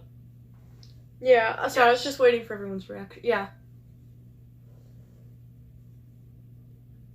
Alrighty, so y'all follow the track towards the south, and eventually you come to the road, but the tracks end just a bit before the road, and you can't quite see where they would have went off to. looking around, you don't really see anything that would really tell you where they went. But you can definitely tell that the tracks that stopped were fairly fresh.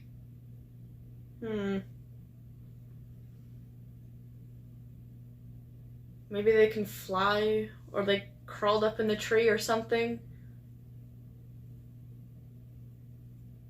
You want Maybe. to make the investigation roll? Yeah. Okay. Yeah, you still don't really find anything. You don't quite notice anything out of the ordinary. Nothing that you yourself can perceive. Alright. Anyone else want to go for it? Okay, so an investigation check? Yeah. Yeah, sure. Forget it. That's an 8.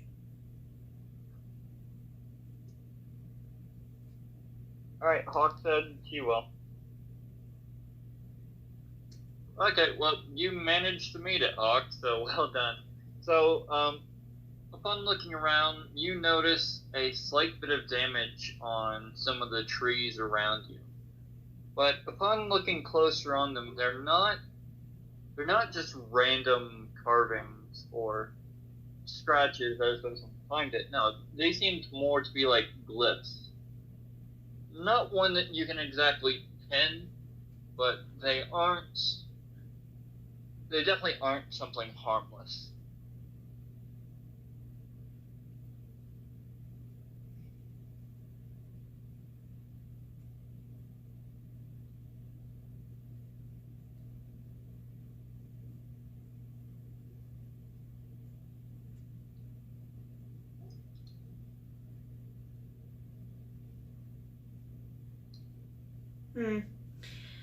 Hawk says, "Hey, curious. Hey, you three. Are any of you able to decipher this? Do we have to like roll for investigation, or is that just like you have to know the language?" Well, none of you are really wizards, so you wouldn't know the specific script. All right. Carney just shakes her head. She keeps her arms crossed.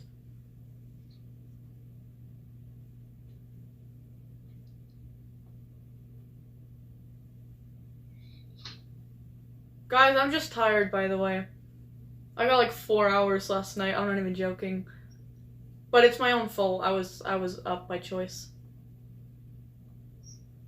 Yeah, I fell asleep around 1 because I was watching an anime. Finished the whole thing in 1 night though. So. Oh damn! What was it? Called Failure Frame. Ooh. It is fairly dark. Because like within the first like few seconds of the anime, it literally starts with the main character as a kid getting abused. So it's not very lighthearted. Damn. Like I was not expecting it. Like it shell shocked me the moment it said anything, and like it is very dark, but it's also full of humor. Like.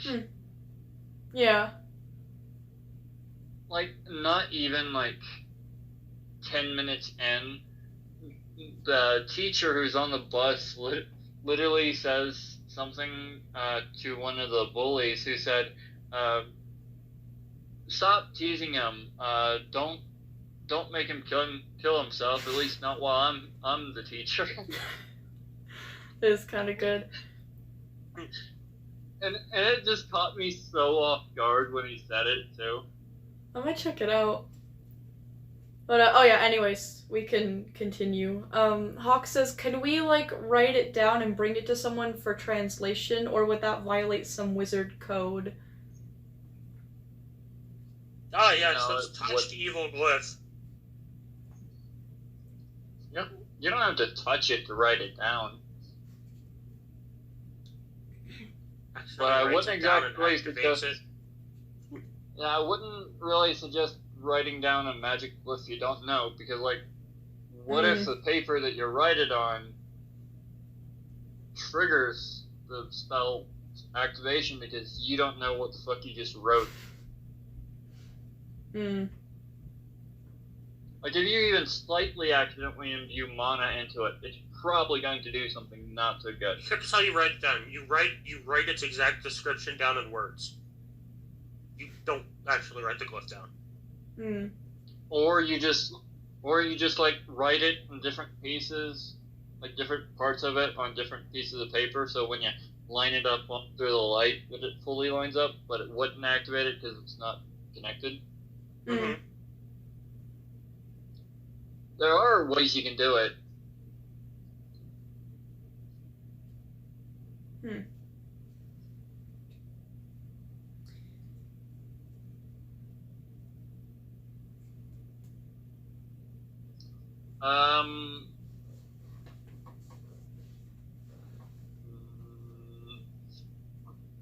Go, Draco, go ahead and roll me a Arcana check.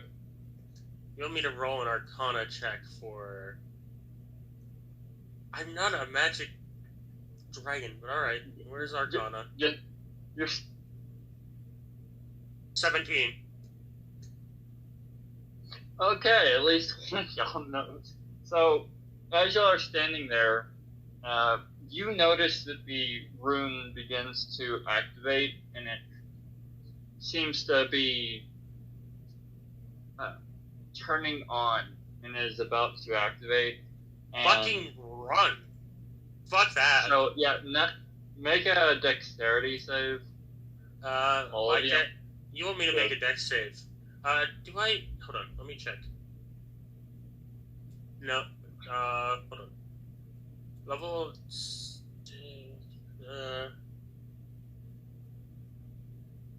okay. Yeah, So- so, Hawk Shit. and both Maki both made it out, but Pound rolled a 3, so if he doesn't get out of the space in time, and then... Are you fucking kidding me right now? And not one. I like Oh to my think. lord. That is honestly funny.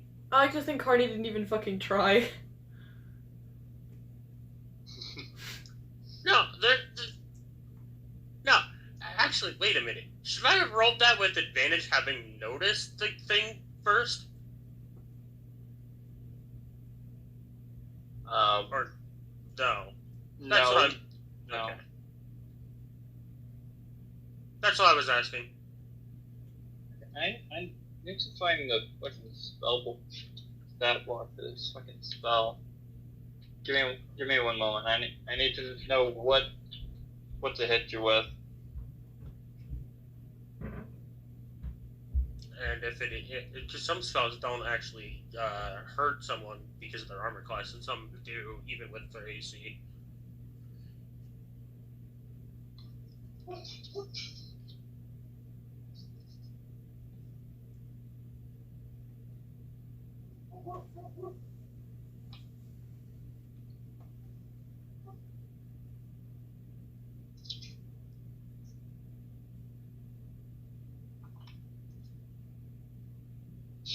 Where the fuck is this thing?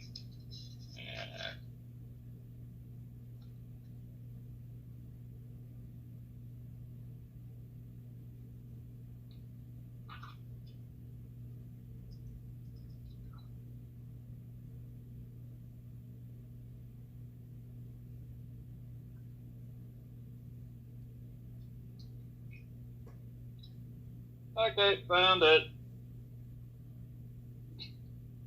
Just give me one moment. Okay.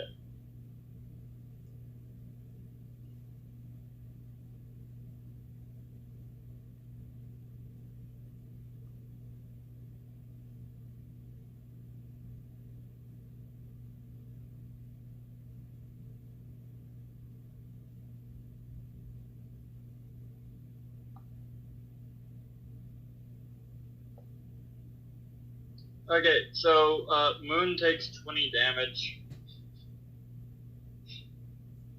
From what? You rolled Fireball. What's this?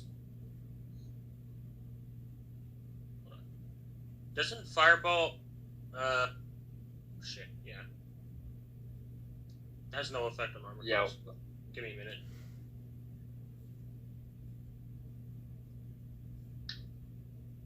Yep. And now I gotta do the same thing for Carney. Bad. I feel really bad for Carney yet. She's getting such a bad roll. Holy shit.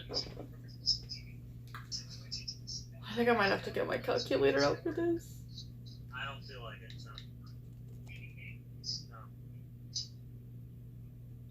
so. Carney takes 30 damage. Still no. Nice. What? What are you gonna Okay, well, at least I don't have to do math. You got fucked up. I like to think while everyone was escaping, she just stood there with like a really flat look.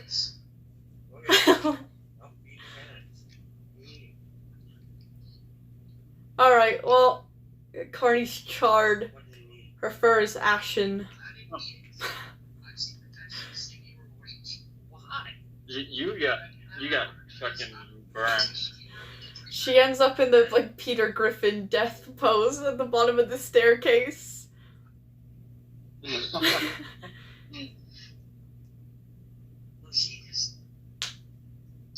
Alright, well I guess she gets up slowly. Her face literally looks like just a void right now because her fur is all ashen until she opens her eyes and it's just these like blue circles. Hang on. So after I get hit with this, I'm just gonna check how many War of the Gods dice do I get at level 5. What? I can full on right. this. Zealot barbarian shit. Yeah, right. Not me, Hawk. I don't know. But not me. I think it was probably just feedback from Draco's Mm. Just, yeah, I was hearing his mother talk. Oh, that's what I thought it was. Spidey go. Which is why we usually mute before having conversations outside of the chat. I would mute, but fucking half the time she wants me to answer now, and then I get bitched at for it if I don't, and then I just want to throw shit at her. Could also answer there while you you're muting and then have your conversation afterward. But anyways, so you're going to heal that, and also, Maki, are you going to try to heal Carney because she is kind of hurting pretty badly? She's going through it. Just lost a good chunk of HP. He just lost half of it in one go.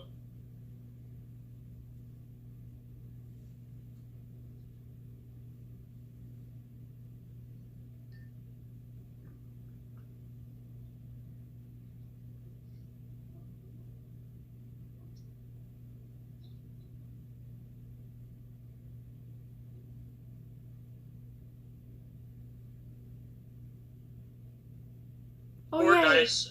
Okay, so I have 4 right now. I forget what they are. 4. Onyx said Onyx will use healing words. Moosey said, yeah, I'll use healing words. Okay. So how much does healing word heal for again? Maki, what does it do? It should be on your paper, on your doc, because I did have it wrote down for you. You use a pool of d12. So I have 4 d12s to heal myself. Is that what I'm saying? Yeah. Of 4 d12s. I have 4 d12s to heal myself with. So I'm gonna roll 4 d12s real quick, and that's gonna use up all of these till another long rest. 2, 3, 4.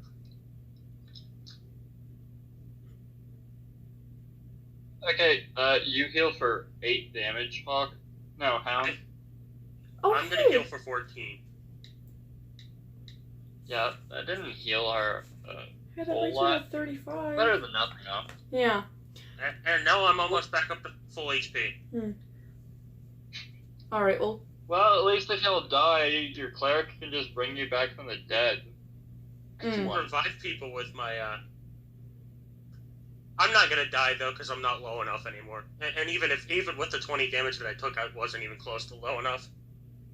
I know that. You're fucking tanky as shit. I'll be back. I gotta go do stupid shit. Alright. Well, I guess we're putting it on. We'll have a quick yap session while we're waiting. oh yeah. Carney gets up and she dusts some of the, I don't know, char off of her fucking shoulder, and she straightens herself up. And, you know, she's kind of surprised that, like, Onyx used a spell for her. So, she turns around and she gives Onyx a quiet little thanks. She almost mouths it a little bit with an appreciative smile, and then goes back to being miserable.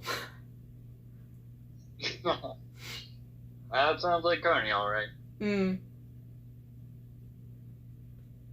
got a fugly skin as a prize in Pixel Gun. My skin is so beautiful in Pixel Gun.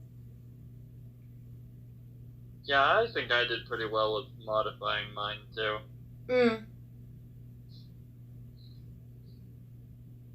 Because y'all have seen my skin a few times, and I think I did pretty damn good. Yeah, it is cool. Okay, Hawk says, guess our pet does have manners. Carney, you cannot even tell if she heard that or not. She either didn't hear it, or she's just blocking it out.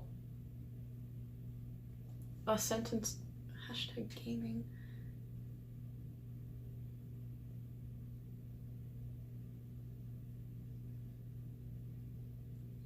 Where's,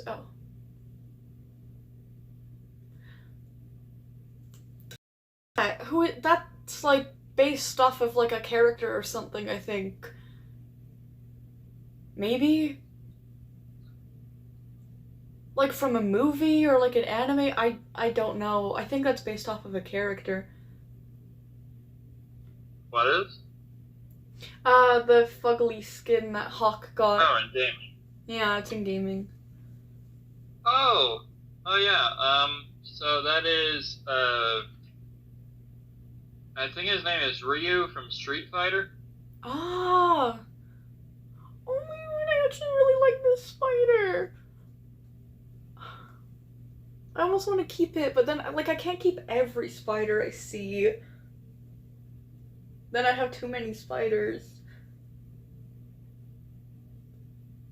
He's really cute. It's a hobo spider. You are a spider. He's very fast. But he's not that big. They're called the hobo spider. They're also called giant house spiders. They're not that, they're pretty sizable, but like they're not that big. Yes, you're tiny. I've seen wolf spiders like 3 times the size of you. I think we need to try to get some official artwork for the D&D cast. Yes! We should get like, well, when we can afford it, we should get like commissions. I would like to do some sketches, but I've already gotten too much to do. I cannot draw animals whatsoever. Yeah. Where's your leg resting on? Did you make an? I know. Well, I know that Maki has official designs for Onyx, but I'm not sure about anyone else. I'm gonna cry. Oh, it has the cutest face. Oh. You know when you can see a spider's eyeballs? I know I shouldn't, but I kind of want to keep it. It's so cute.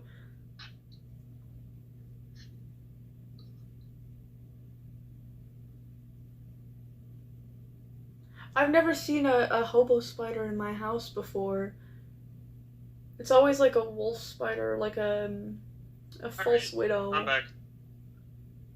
Hi, back. Hello. So what happened? Oh, Nothing, we're just yapping, really. yeah. Okay. Other than the cat finally thinking Onyx for something for once. That's a change. Mm, Yeah, and then of course everyone had a comment about it. but that's happened already, so. Yeah. Fireball's kind of weak.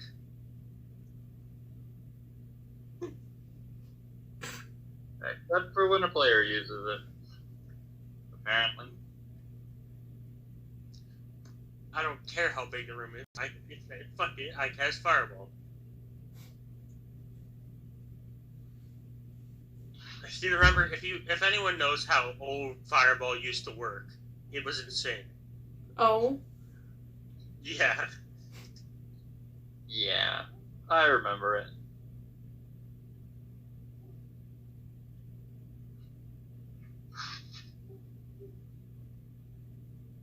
Also, if any of y'all want to learn how to DM for D&D, I can always teach y'all. Ooh. That'd be fun.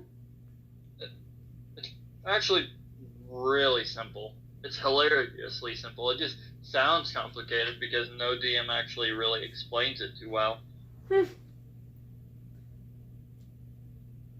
I might be interested in that. I know, I'm even pretty bad at explaining it, but... So if any of y'all want to try DM, and then we do a campaign where we just follow someone else being the DM, and we try different things for a session, for a one-shot or something, we can. So if anyone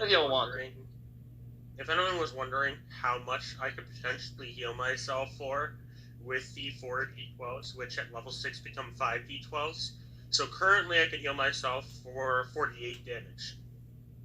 Oh. But when that becomes 5 d12s, if I roll the highest roll I can potentially have on each one, I can heal myself for 60 at level 6. Mm. Now you see why I fucking say he's min-maxing? So that's just a Zealot Barbarian. No, that's a Zealot Barbarian's ability. Yeah, it's just too fucking broken, like, God. But I actually rolled pretty low on this one. So I ended up only healing myself for 14 here. I know, but it's just so fucking broken. It's broken if I roll high. That's the only time it's broken. It's broken at all points. Keep your mouth shut or I'll add Paladin to it. Keep your mouth shut or I'll fucking nerf your Zealot. I mean, you can do that, but it's not going to help you. It will help if Because you're gonna tailor your boss fights, and then you're not gonna have.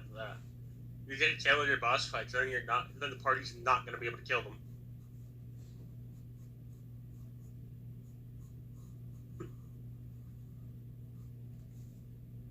I mean, you don't need such a powerful healing ability. If I nerf that, you'll be fine with damage output.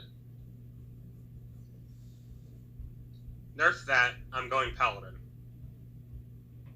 And I'm min-maxing. So, I will start min-maxing. You'll need the fucking... You'll need the fucking damage. It doesn't need nerfed anyways, because I can only use it once per long rest. Yeah, that's fair enough. Yeah.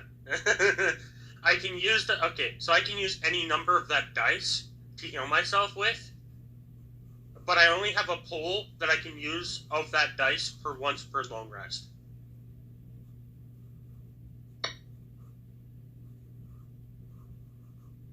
Which I just used. Yeah, y'all could definitely take down a boss with a practical strategy. As long as you get your stealth attack on the first round, you can literally hit them. You can literally just hit them twice in the first round of combat, and have them practically dead if they have enough HP, and then Moon just steps in there and finishes them off with 30 something attack at max. Well, 32 attack at max. So y'all could definitely do some pretty damn good strategy. Plus, you have a healer who now has much more powerful healing, and your ranger who actually can do fucking ranged damage for once.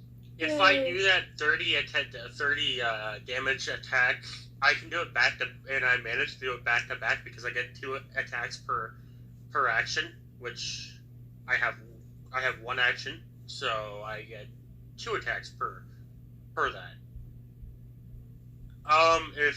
For example, if I have haste, then it becomes 3 attacks. Actually, does haste give you another action? Is that how that works? Hold on, I have to look that up. Okay, well, anyways, we're going to move on. So, so the explosion alerted the ranger, so go ahead and roll for initiative.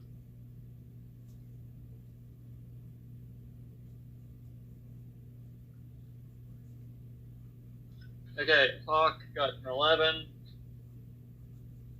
Maki also got an 11. Helm got an 8, and then... Oh, great. So, yeah, the ranger also got an 8, so...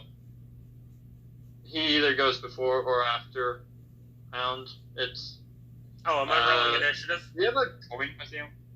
Yes. Everyone is. 20. 23.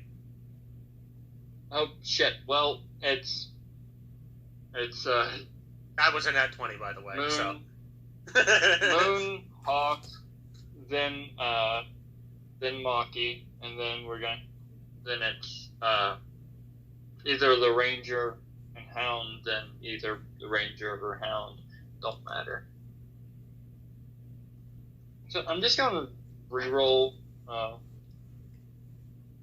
okay, the Ranger goes last. Rip. Rest in peace, the Ranger. How far away is the Ranger? Well, he is up in a tree. How many feet away from me?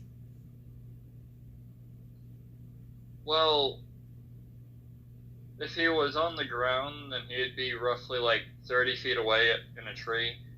Oh, he's about to come here.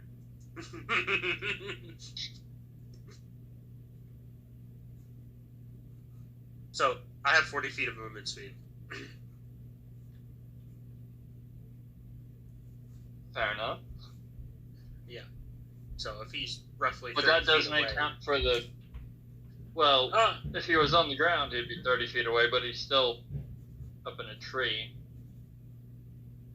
have 10 feet of extra movement speed, technically speaking. It's not going to be enough to climb the tree to his height. But not... It won't reach his height. Can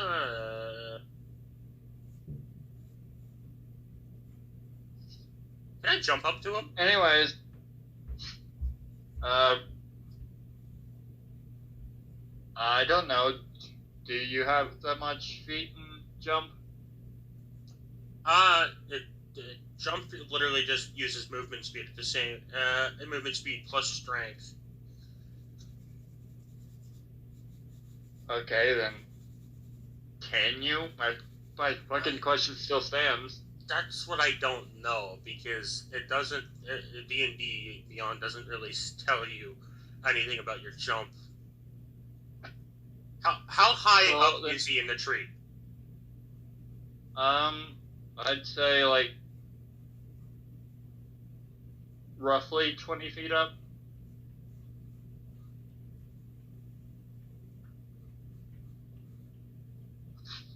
You know what? I got an idea. I'm gonna pull out one of my fucking hand axes and I'm gonna absolutely hurl this thing right at him. That is such a Moon thing to do, honestly. Well, go ahead and make the roll.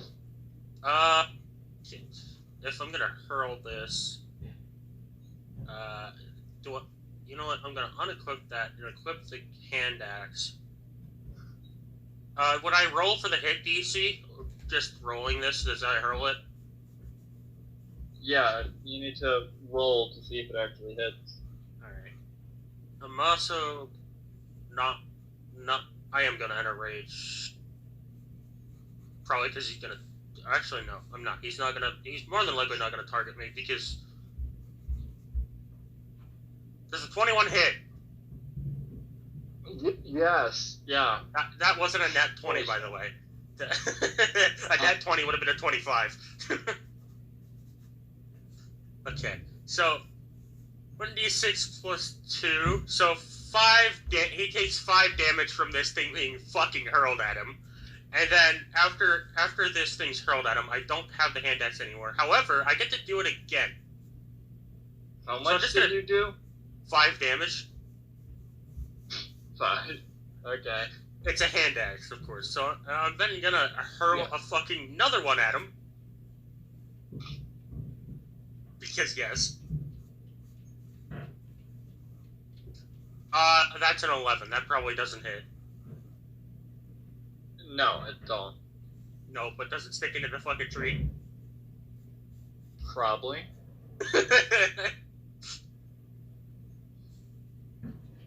Okay.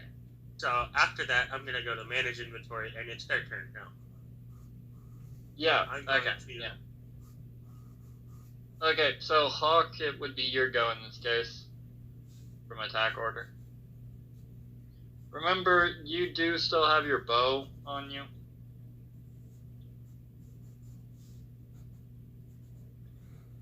I might not do as much as your daggers, but you can do it. I'm also gonna be just below the tree too. But yeah. Yeah.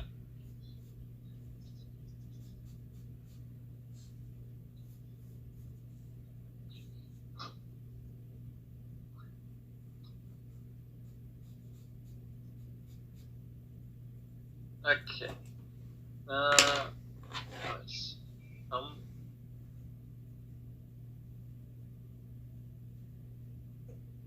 No, that's Hound stat sheet. No. Fuck. There it is. Fox Rogue. Okay. Remember, you do have 2 actions and 1 bonus action, Hawk, so...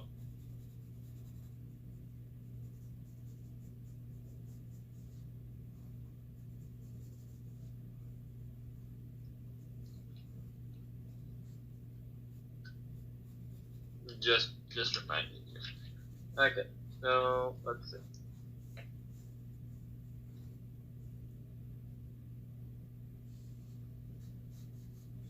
Awesome, you hit him for 4 damage. Not bad, but not the greatest. What do you want to do with your other turn? And your bonus action. Okay, keep shooting him with arrows then.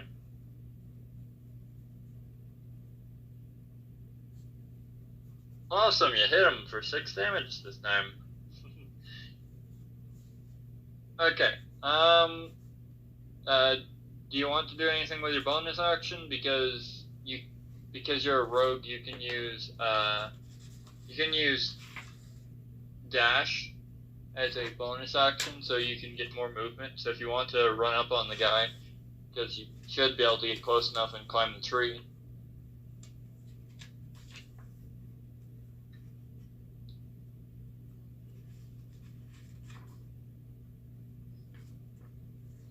Alrighty.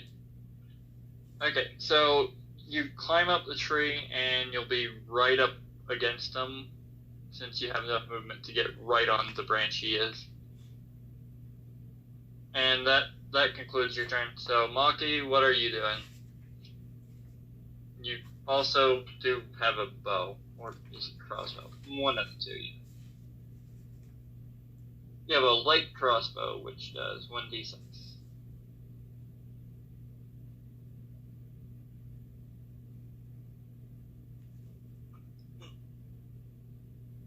I just discovered something. Oh lord. How does the tree feel about acid damage?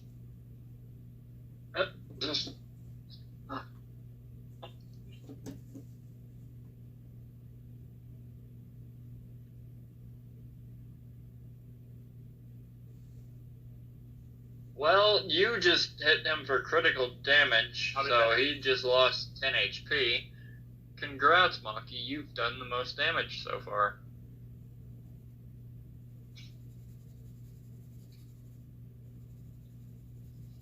I forgot, did you get a second action this turn? Well, from this level? I think I gave you one.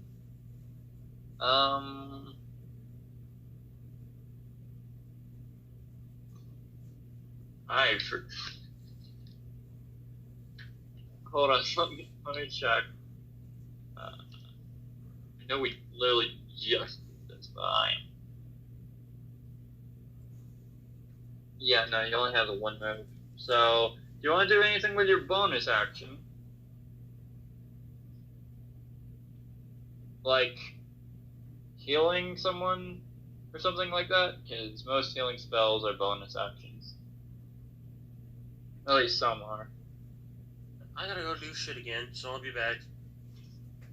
Alright. Okay, you keep threatening that.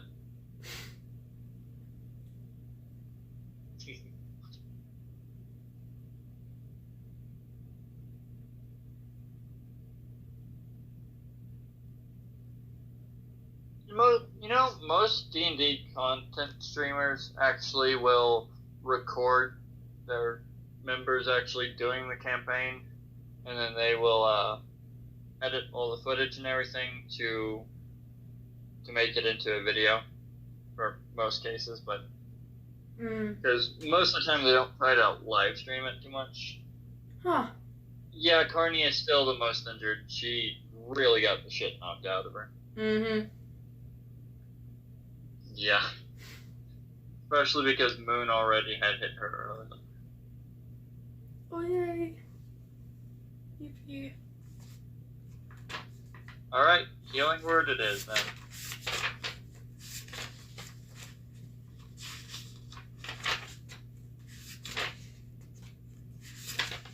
Okay, well, she got 7 more HP back.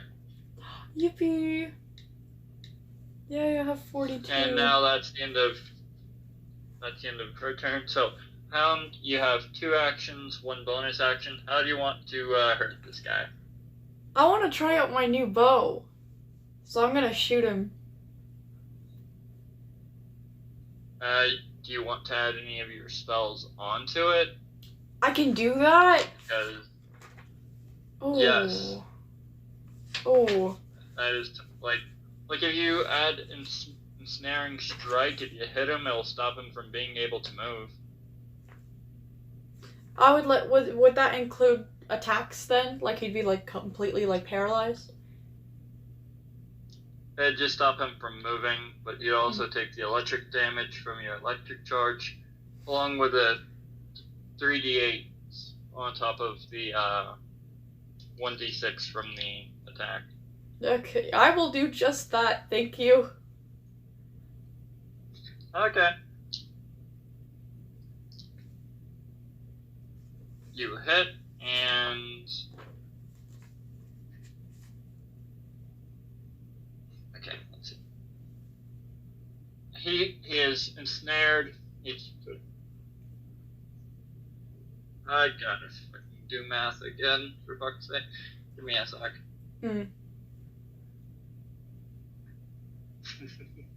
Bad at math.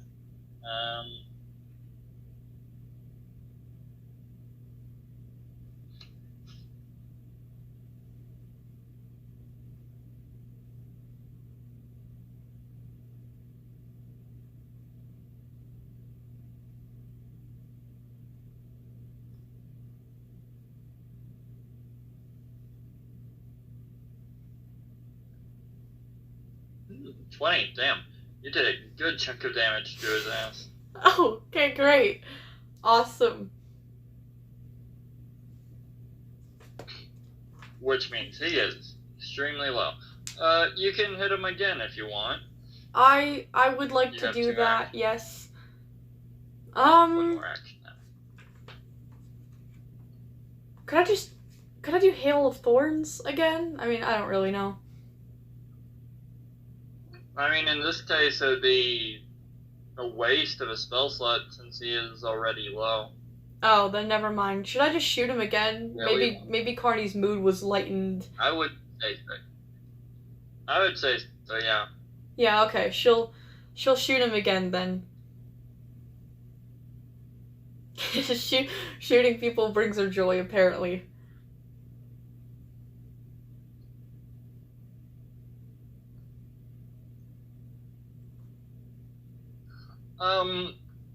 So, how do you want to dispatch him?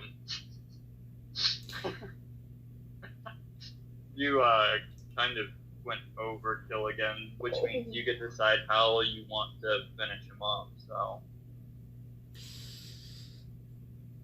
Well, I'm just gonna go simple. I can't really think that well today. I'd like to just shoot him in the head. Okay, you hit him right between the eyes with your arrow, and the pure electricity from it causes his body to just start jittering heavily, so much to the point where all the momentum just sends him flying down, and he slams down onto the ground super hard. You hear all of his bones in his body just shattering as they hit the ground, as his body just starts to bubble up from the inside from the electricity just cooking him and building up a ton of pressure from the gases and stuff releasing. So his body kind of just explodes outward and his chest just is ripped wide open. Oh god. I imagine that would stink too. Correct. Okay. Yeah, and that honestly that would probably make Onyx just puke. If I had to be honest. Carney seems, for the most part, still pretty miserable and unamused and disinterested, but you can see the faintest hint of a smirk on her face. She is pretty satisfied. I think I grossed out Monkey. What is this? Bleh. That was beautifully detailed. You're welcome. Fun fact, that is actually what happens to the body if the inside gets cooked, but the outside doesn't. Oh, God. Yeah, it's why hamsters explode in the microwave. Oh, God. Nasty.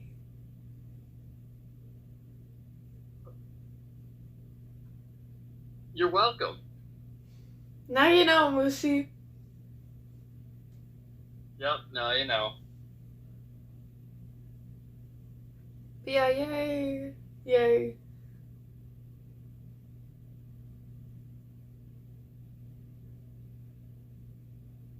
I love how the chat honestly has no comments about the very vivid, disgusting description I just gave.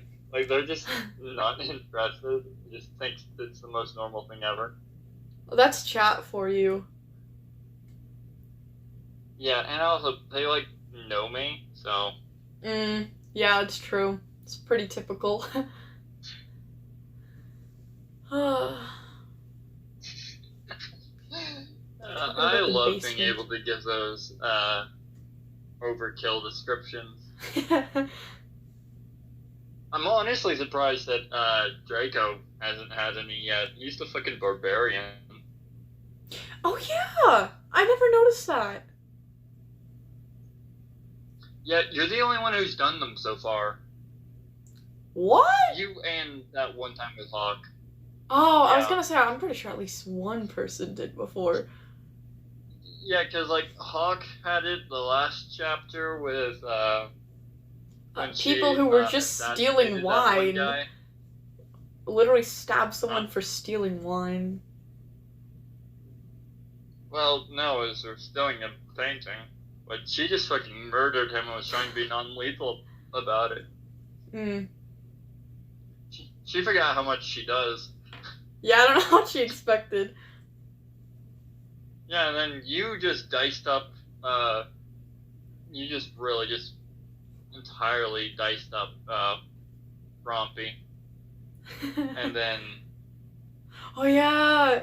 yeah, you definitely did a lot of the overkills. Damn. That's surprising. You might not be the biggest damage What dealer happened? here, but you're definitely the most brutal out of all of them. So what just happened? The guy's she dead. made the rogue explode because of his insides cooking from her electricity arrows. So, yeah, he's dead. Man, I wanted Yeah, to use she literally my acid breath really and burn him alive. She literally shot him in the face, and the pure electricity from it, I was just because going for something did quick so much and... damage that it literally just cooked his insides. I wanted to And melt then the he died. dude. I didn't mean I to. wanted to melt him. That's not fun. So what you're saying is, did he literally explode? Yeah. Okay, I'll be back. God damn it. Hmm. Oh well. Hmm. Well, combat's over. If y'all want to do anything, like looting the Is there even anything left? corpse. No. If Carney? there even is anything left at this point, you kind of fucked them up. Carney looks at it, and she remembers she's part of the guild. She dusts her paws off, and she raises them in surrender, and she steps back. She is not going to loot this corpse, if there's even anything that's not charred on it. Ignore my dogs. They probably see a leaf blowing outside. That sounds about right. My dogs are just outside in the backyard. Are you saying that Probably let it. would I be covered in blood from this? Yeah, what's the blast radius of this man's corpse? Because I am only 20 feet down below this person. Well, they fell on the ground, and then I think they exploded, right? Then I'd be covered in blood. Yeah. Oh. Yeah. Yeah. So yeah, you probably would have gotten just blasted with a layer of blood.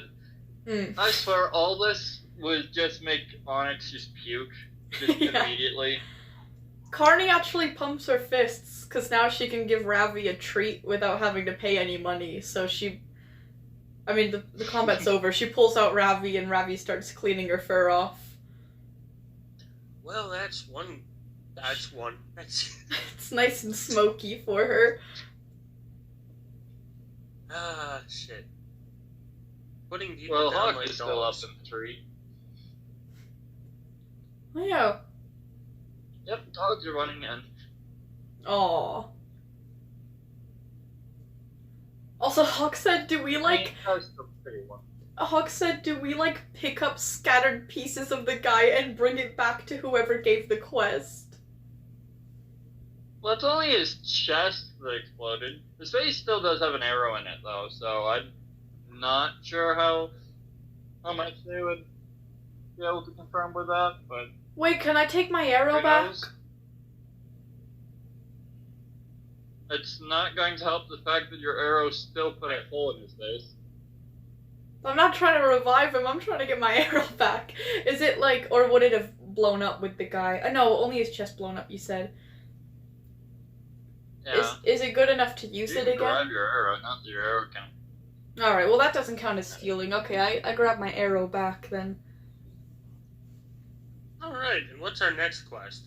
I pull out the other paper that I had. Well, we had this quest as well. Well, shouldn't we return the prize? Your other quest is to find the missing tieflings. Oh.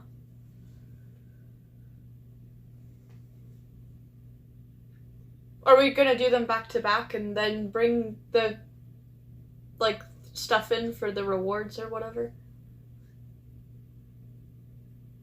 Y'all can do it however y'all want. I don't really mind either way, I'm just curious. Bean, shut the fuck up.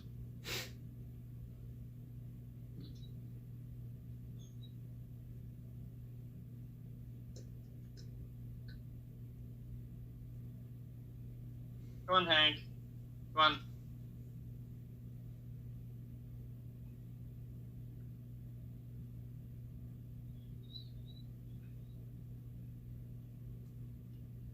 Okay, I really need to throw Bean outside before Hank pisses me off because he's still whining because he's in need.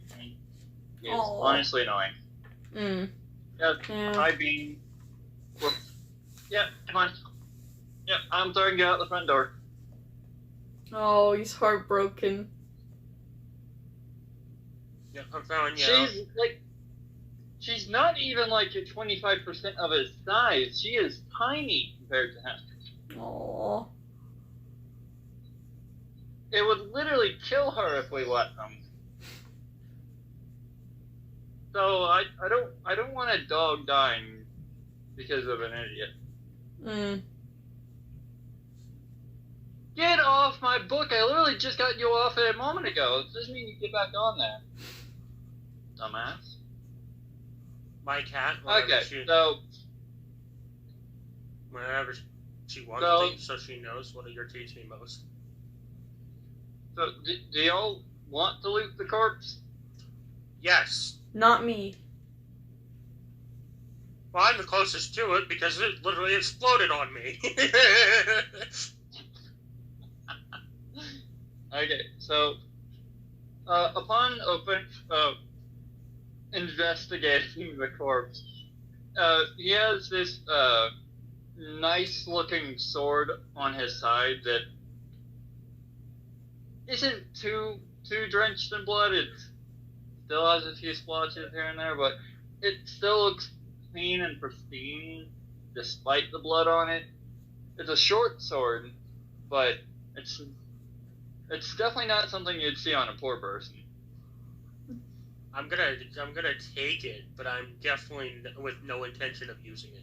So, shit. This is the part that sucks. If I take this short sword, I have to custom make it. If it does anything special. Well, also while investigating his corpse, you find a whole lot of gold, at least 208 gold pieces on him.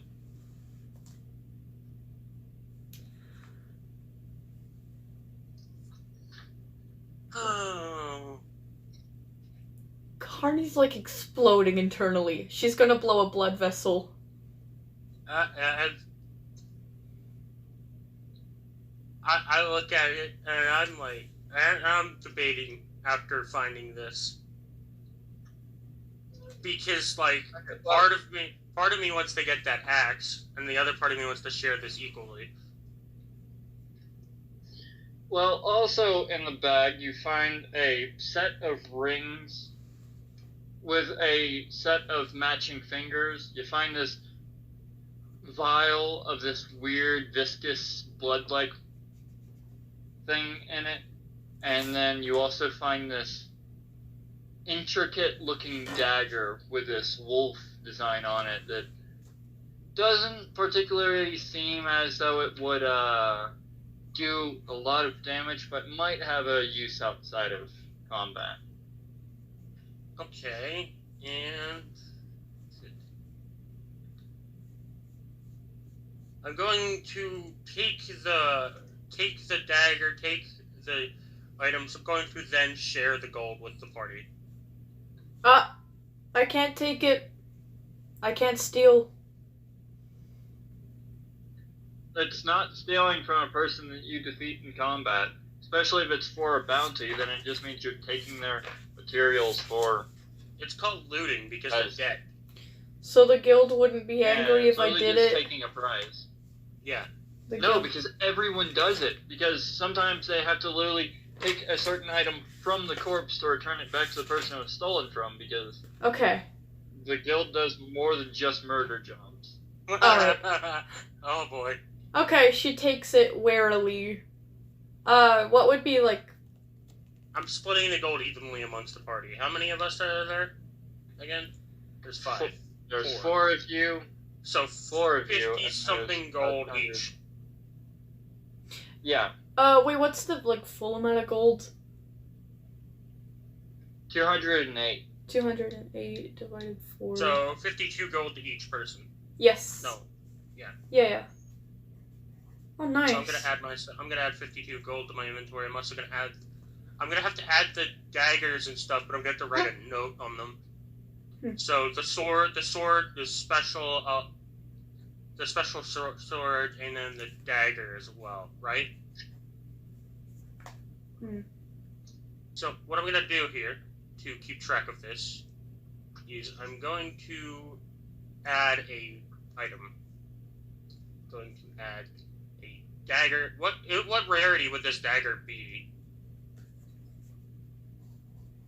I would say it's about rare. Okay. I'm going to add this to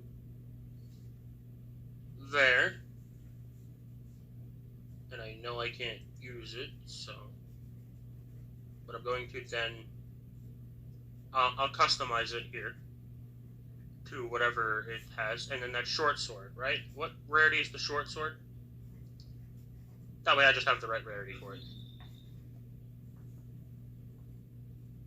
It would be uncommon. Uncommon. Roger that. Would you like to investigate the short sword? I would like to investigate the short sword. I'm gonna roll for investigation. Okay. No, because you have it as an item. You don't need to roll for it. Yeah. I will customize it then. Okay. So the short sword itself, Guys, apparently I missed the super chat. Sorry to interrupt. What? I just don't really like to miss those. Oh, Neptune, thank you. I got Bio Money. Please get a new phone, twin. I know. I'm better off just getting a PC for better streaming if that's what you're talking about. But thank you very much. That's very appreciated, Neptune. Thank you. Thank you. Thank you. Sorry I almost missed you. I was trying to calculate my finances. But anyways, yes. Thank you. Anyways. Bro, you can't turn your phone on. I can with settings. It's just a power button that's faulty. But anyways, okay, that's besides the point. We can resume. Sorry, I just wanted to say thank you. That's alright. I get it. Donations come first, for obvious reasons. So it's a +3 short sword, and it, the sword itself seems to have a magic effect to it. The particular effect seems to do 1d6 of burning damage to whoever gets hit by it.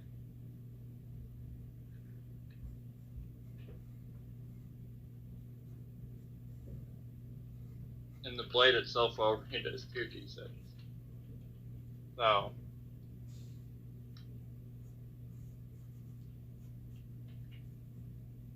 Damn, y'all are fucking awkward as shit. I'm typing. Sorry. Oh, my bad. I'm setting up this item. Sorry, yeah, what is this about the short sword? It's a magical sword, and it will do 1d6 of burning damage to whoever gets slashed by it. Scary. And that's moons? It also just generally does 2d6 upon normal hits, too. And it does +3 to damage. That was pretty solid. Okay, so yeah. right now it does definitely handy. +3 damage, and it does 2d6 on its own, right? Yeah. 2 hits.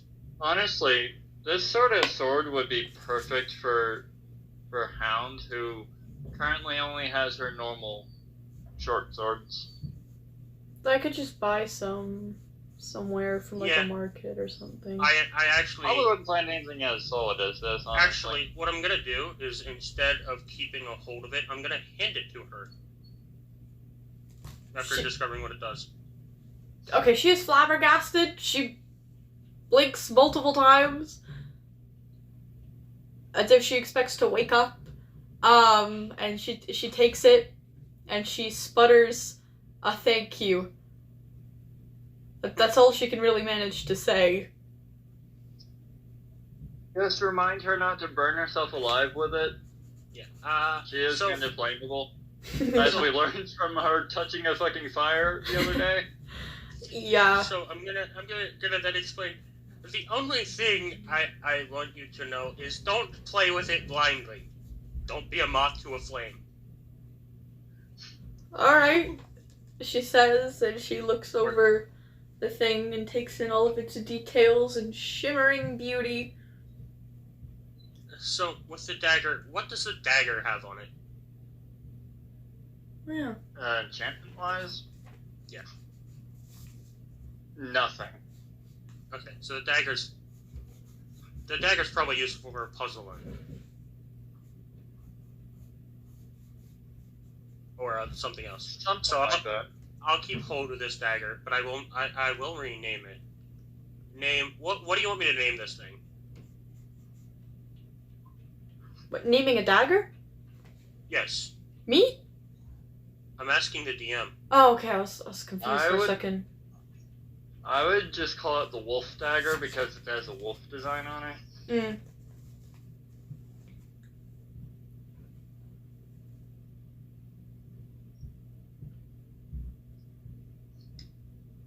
Well, that's really... And so I won't say anything, but well, I won't say much, but I would highly advise you do not use that dagger on an enemy. You're not going to like the outcome. That's all I'm gonna say. I don't intend on using it on an enemy at all. I don't intend on using it in combat. Good, because you would not like it if you did. I'm gonna be brutally honest. Why the hell would I, as a barbarian, use a dagger?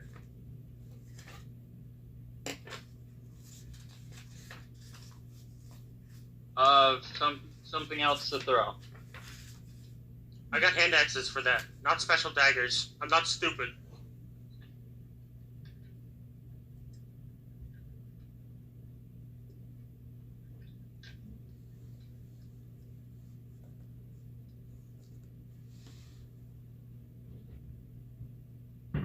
Anyways, what you're going to do now that you've looted the body? What I'm gonna Wait, do now... Oh, yes, Hawk, you can donate gold to another party member if you want. It is fully up to your discretion, whatever you do with any resource that you have. Whether you give it away, break it, throw it away, or just entirely discard it, all up to you. Unless it's like something that has to do with your abilities or skill set, it can be given away. You can give them all your clothes you have if you want, or give them all your weapons, or anything under the fucking sun. It's D&D.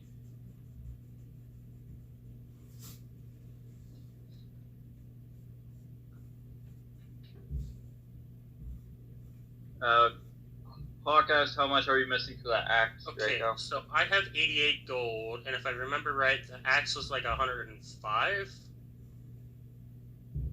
Or I think it was like 106? 120. Yeah, something like that. So quite a bit. And I don't want to be taking too much. I don't want to be taking gold from people.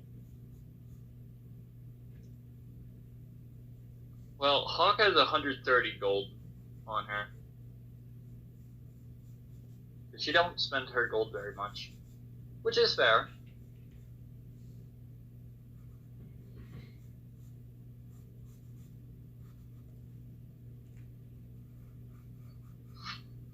I barely spent my gold too, but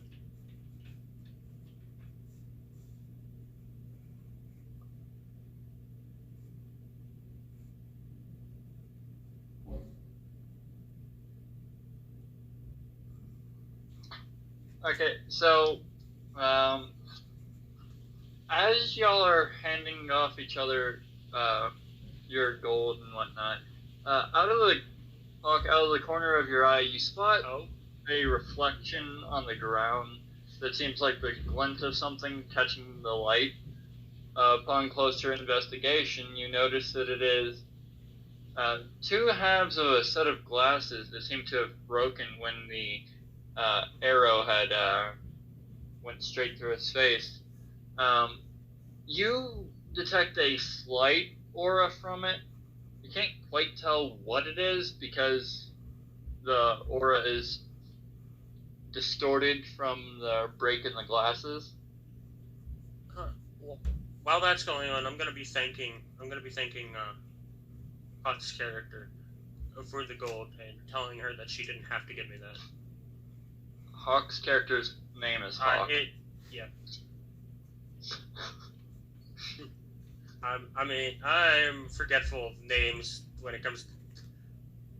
We do this once a week. I forget names all the time. Mm.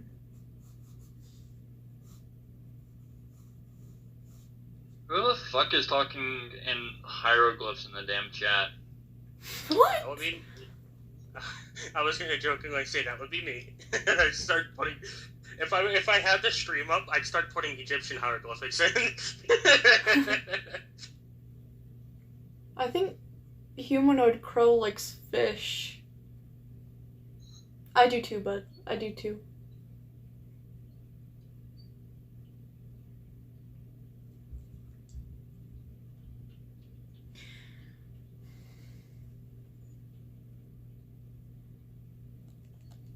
Anyways, okay, what happens now? Or like, what are we doing now? Shut up. Shut up, Kamari. Well, they're just thanking each other for. Well, Moon is thanking Hawk for giving her some gold. Alrighty. For an act that she's going to go buy. Mm-hmm.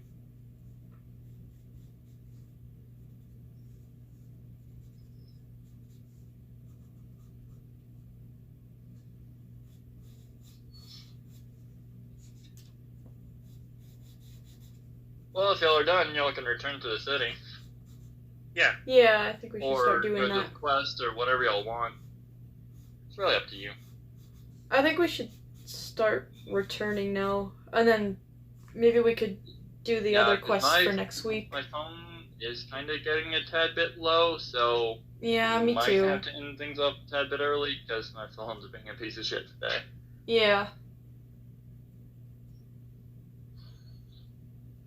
And today's call is kind of awkward since less people are being able to chat.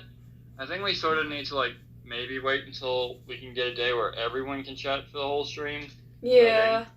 So slow and awkward. Yeah. I feel like if you're not able to like call, it should just count as like being unavailable. I wouldn't mind like waiting an extra week or so. Also, I think everybody's just tired as shit this week. I'm no longer I tired. do. Mm. Yeah.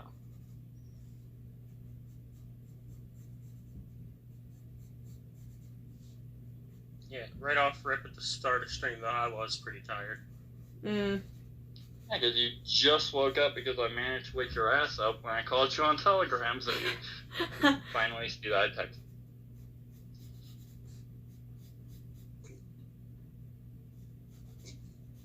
Yeah, everyone's agreeing to return to the city. Alrighty. Are you gonna take the guy's head so you can have proof of the kills? Yeah. Yeah. I'm just gonna cut it off with my great axe. Okay, that works. Practically, yeah. Oh, Julian, let me check that out. Okay, so you cleave his head off cleanly, leaving a very clean cut between his neck and his shoulders, and you now have his severed head.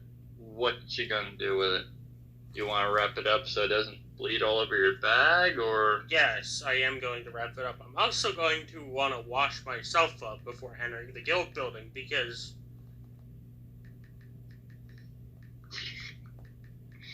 I'm Yeah, covered in probably blood from good head idea. to toe. As great decoration as this is, I don't think that's presentable to the guild building. Yeah, and also, like, technically, if you think about it, Onyx should also be covered in blood, because she was on the ground, too. Mm-hmm.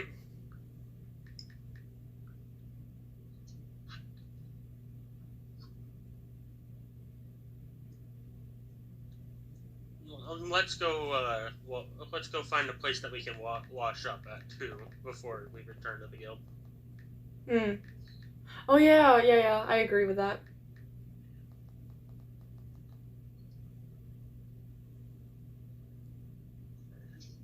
Onyx is just silent in horror.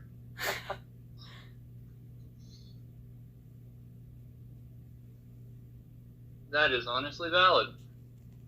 I think Wait, was anyone it? would, Oh. if they were drenched in blood of a person they didn't know. Especially if they have a fear of blood like Onyx does. Hmm.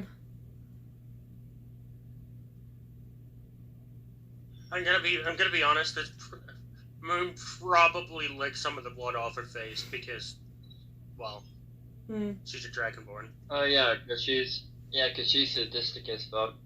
Sadistic, but also is no stranger to eating any other species that isn't a dragonborn or a dragon.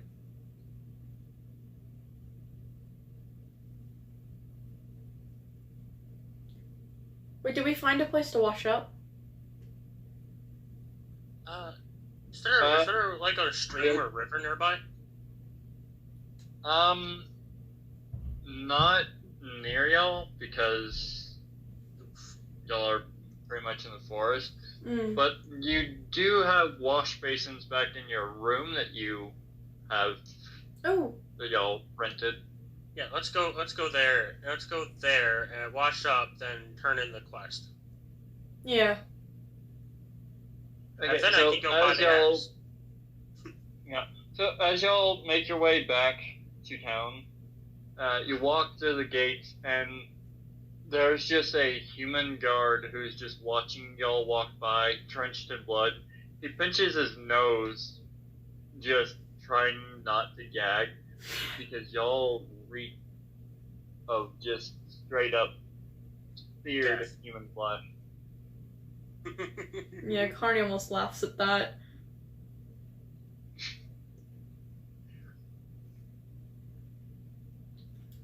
Okay, so eventually y'all make your way back to your rooms to wash up. Alrighty. Well, Carney. Y'all don't really have changes of clothes. Y'all don't really have many spares. Can I just wash mine in the, like, water? Because it's leather. If you want to, sure. Alright, I'm gonna do that. Carney wants to look at least half decent to go back to the guild. I think if I look in the old Discord chat for the other, yeah, I'm gonna do that. Doesn't In look the like old it. Discord chat for my other campaign with my other character, with my other Dragonborn, I'm going to grab a photo or two of some of the clothes she wears. Oh, nice. That I'm going to have my character in this campaign also wear because they're really cool. Also, Carney fair. doesn't care. Like, as long as she looks good. Yes.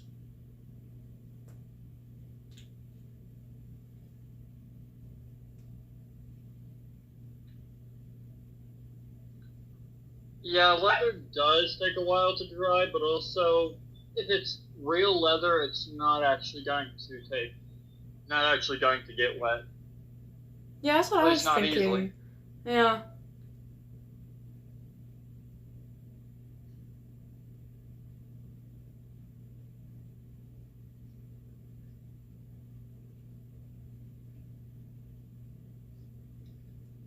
Yeah, only fake leather actually gets wet, and it's Yeah. I was kind of confused. Because my Halloween costume was like layers and layers of like real leather. And it's like basically waterproof. Like I didn't get soaked or anything. Like I wasn't out in rain, but like, you know. Here's what one of two outfits that Moon will be wearing. Oh, hey, that looks sick. Mm-hmm. I like the jacket. Yes. hey, it's Hero Forge. It is. This is Dracoris here from the other campaign. Okay. Actually, yeah, that's a really good idea. If y'all want to make something for your design, go on to Google, look up Hero Forge, and then just design one of the things after one of your characters you want to do for this campaign, and then you can show them off so people can get an idea of what they look like. Huh.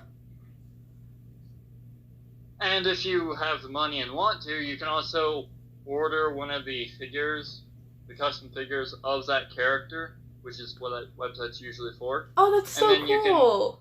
You can have your own character in person. Yep. Hero Forge is amazing. You can also, yeah, you can have them pre-painted too, given the color palette that you choose for your character. You can color just about everything on your thing as well. Oh, that's so awesome.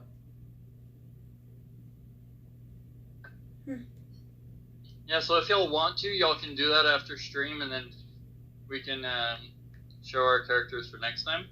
Yeah. Okay, so, anyways, all of y'all clean up, fix up your armor and whatnot the best you can, so it's more presentable. What do y'all want to do now?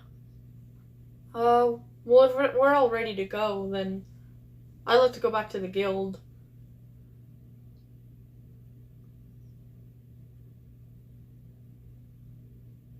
Alright, yeah, let's go back to the guild now that once we're washed up. Oh my oh my god. No, not this fucking shit. Oh, I'm saving that. I forgot because I'm looking through a conversation with the buddy of mine because he was RDM. To find the other image.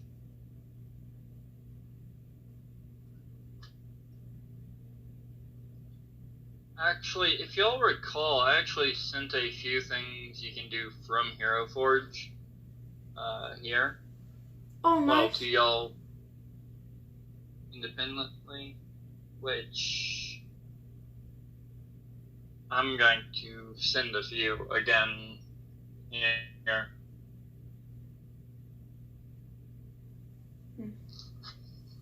Because I can. You can show them if you want to on stream, I think.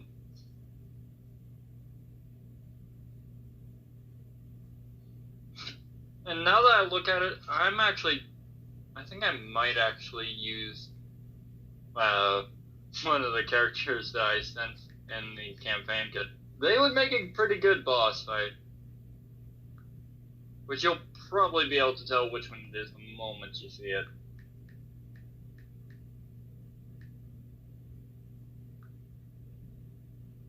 Here it is. Yeah, the image is sent it. What the fuck? Yeah, the image is sent. The image is sent. Oh. It smells weird. It smells weird. What? Shut the fuck up! I made a verbal typo and he's thinking about it. Oh. I'm giving my best friend a hard time, as per usual.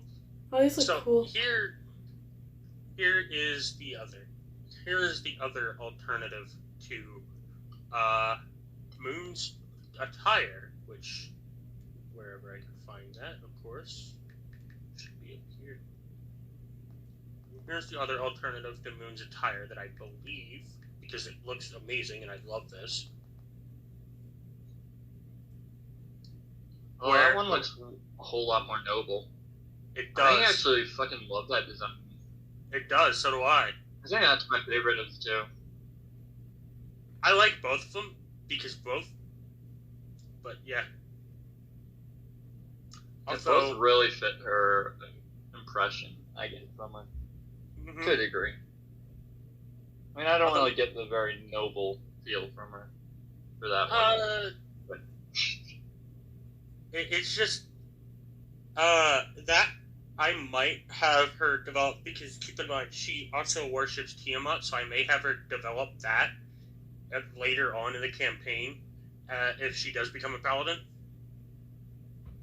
yeah, or she could end up finding fault in her goddess and end up taking a different route with a different deity. Why are you trying to start trying to I'm course not- her, course correct her? I'm not. I'm just saying that it is a thing that technically could happen. Because, like, you've played Baldur's Gate 3, you know that even the most devout person can have their mind changed to a degree. Yes. Like with Lae'zel. So, for Dracoris is of a noble family, a descendant from a noble family. So that's why she has the noble attire there. But I really like the design, so I'd like to carry the design of her clothing of the second one over as well. Okay, anyways, are y'all going to make your way back to the guild? Because some of y'all said yes, the others, Yes. some of y'all haven't even said anything about it. Yeah. Okay, that's 2. And then, yeah, Hawk also said yes, so. Yep, alright. You're on your way to the guild then. Yippee. So once again, you enter the guild building. The receptionist is still there at the front and is seeming to be helping someone else with paperwork, but they seem to be just finishing up. Alrighty. It's Moon that has the head, right? Yes, I have the head. Alrighty. Yeah, but you're the one who actually Has works the for the guild. So. Yeah. Oh yeah, okay. Do you want to hand me the head then, and I'll go and turn it in? Sure. Wait, this was one of the exclusive quests? Yeah, this was one of the quests that wasn't through the guild. That was access to anyone. No, How did Carney It even was tell you guys still- about it? from the guild, it was just one of the ones that anyone could complete. That Okay, yeah, that's it what I was wasn't thinking. guild specific. I Alrighty. think It was I still think done I'm- through the guild. Yeah. I think I might join the guild at some point, but not now. Alrighty. Okay, I mean, well We'll then... be serving a dragon. Mm-hmm. Yeah. Alright, Carney takes the head and brings it to the front, counter? Is the lady still working there? The receptionist. Yes, I just Oh. said she was. My bad. Alrighty. I don't know. She greets the lady again and gives the head and the, bounty sheet and whatever. I don't know. I'm really not with it today. Okay, so she takes the bounty sheet, looking over it, and then she opens up the bag with the head in it and confirms the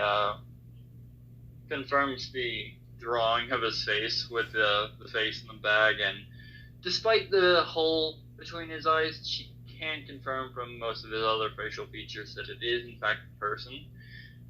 And then she ends up reaching under the desk, pulling out this big bag of gold, and then she sets it on the counter, and then opens the bag, starting to pull out a few pieces while pulling out exactly 30 pieces of gold, and then handing it right over to you. Oh, nice. Okay, well, Carney tries her best to keep her pupils from going too wide, and she thanks the lady and walks back to the rest of the group to split the cash evenly. She puts away the head and stuff, and then starts to wipe down the counter from the blood left over from it. Hmm. There's Alrighty. still a lot of blood in the head that's been decapitated, even in the bag. So, how much money did we make from that? How much did we get paid? 30 gold pieces. 30 total? Yeah. Moon's gonna tell you guys to evenly distribute it between you three. She's gonna go because you three deserve it most right now. Since Okay, Carney looks confused and asks, don't you want to, like, buy an axe, though? I have enough gold already. Ah, forget I said that. Okay, thank you. Excuse me. So it's 30 between 3 people? 10 gold each. Yeah, so 10 each. Okay. It's easy division now. Yeah. Yes. Alright.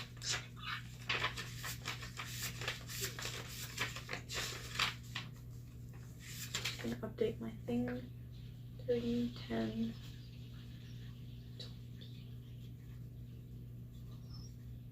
I think her second outfit will be probably.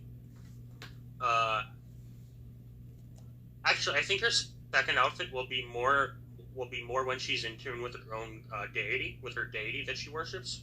If that makes sense. Mm. Yeah. Yeah. Alright, Alright. well, if you want to go ahead and go claim your axe, and then we can do something. I do want to go we can- claim my axe. I'm gonna go over and buy the axe, Mm. handing over 120 gold. What? Never mind. I'll be back. Alrighty. That sounds about right. Mm. Do the rest of us go back to the inn? Y'all can do pretty much anything while you're waiting for Draco. Because while you might be Actually- ending up, there is still a few things y'all can do if you want. Yeah, I was gonna ask, could I go into town, actually, to, like, the marketplace?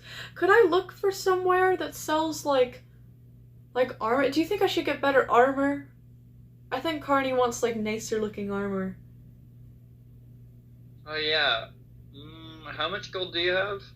I have 125.69. Excuse me. I'm too fucking immature for that. Okay, you should be able to afford some more light armor, or maybe padded armor. Mm. Depends on what you want to buy. So yeah, if you want to go and Would that do anything for, like, my AC? yeah. So what? Ooh, okay. I don't know if you can equip anything that's beyond light armor though. I need to recheck your. Oh yeah, no, I didn't want anything like heavy or metal.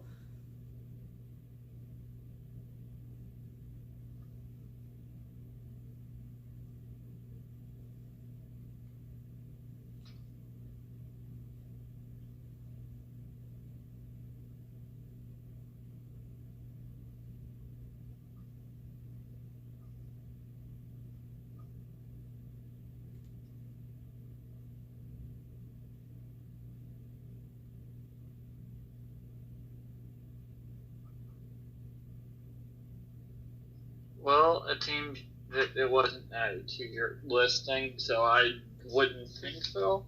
I'll go check the thing for the Rangers now, though. Just in case. Mm. I doubt you have it.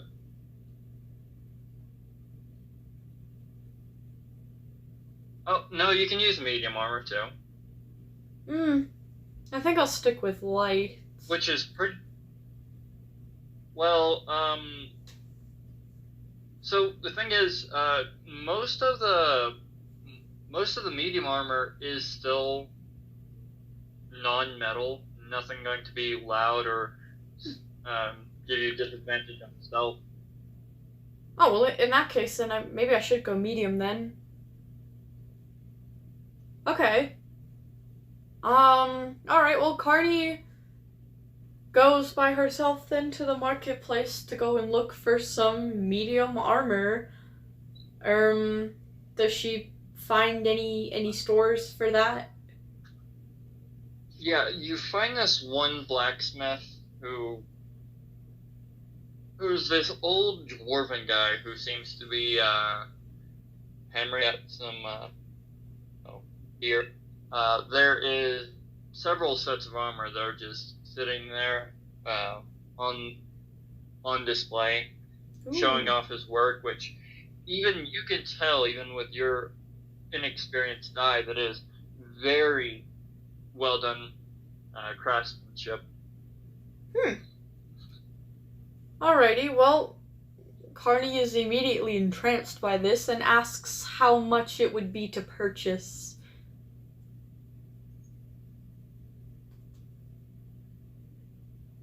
Which one? There are several different types of armor. Just like a chest plate thing, you know. You're looking for a breastplate? No, chest, like just for the what? And yeah, so the specific thing you're asking for in D&D terms is this thing referred to as a breastplate, which basically means chest plate, but like it is. Well, then yes, I am looking for that. That's 400 gold, by the way. Okay. Oh well. Okay. Most you could really afford that would have something of the similar stats to it would be scale mail, but gives you disadvantage in stealth. But you can go with chain mail, chain shirt, which gives you 13 plus your dexterity mod, which doesn't give you disadvantage on stealth. Okay, how much would that be? 50 gold pieces. 50? It's not bad considering the prices of other armor later on. Okay, actually. Okay. I'm gonna remove 130 gold. Are you sure it wouldn't do anything for my stealth, having chainmail? I'm certain, because right here on it, under chain shirt, it says 50 gold pieces, 13 plus dex modifier, no disadvantage on stealth, and no strength requirements. And it's literally only 20 pounds, which is very light given D&D armor. Oh, well, damn, okay. You know what? She's gonna buy it. So with the axe, I'm gonna need. What rarity is the axe that I'm buying? It would be uncommon. Okay. That's not good. Great axe. What was it? A great axe or a war axe? I forget what it was called. It's a great axe, and it was 2d12 slashing damage. Equipment. But yeah, 2d12. y'all are both at the same blacksmith though. Okay, fuck? yeah. So Who left? Oh, let me check. Oh, Maki. Oh, Moosey did? Oh, that's alright. Oh, they said they have to go. Alrighty. does it We're do any wrapping up special anyway. effects? Because I thought it did. Or no? No, it was just... Yeah, it was just a better axe than your old one. Wait, no, I believe that I did say there was a magic effect, but I forgot what it was. I'll look at the old stream and figure out what I said it did, but till then, just keep it as that for now. I'll skip the magic fucking thing, and I get fucking a basic axe. Well, I told you I'd check up. I'm check that that's glass it. dead on. I'm giving you a hard time. I know. I know. Okay, so you took the chain shirt, which is 50 gold pieces. It's 13 plus your dexterity modifier for AC.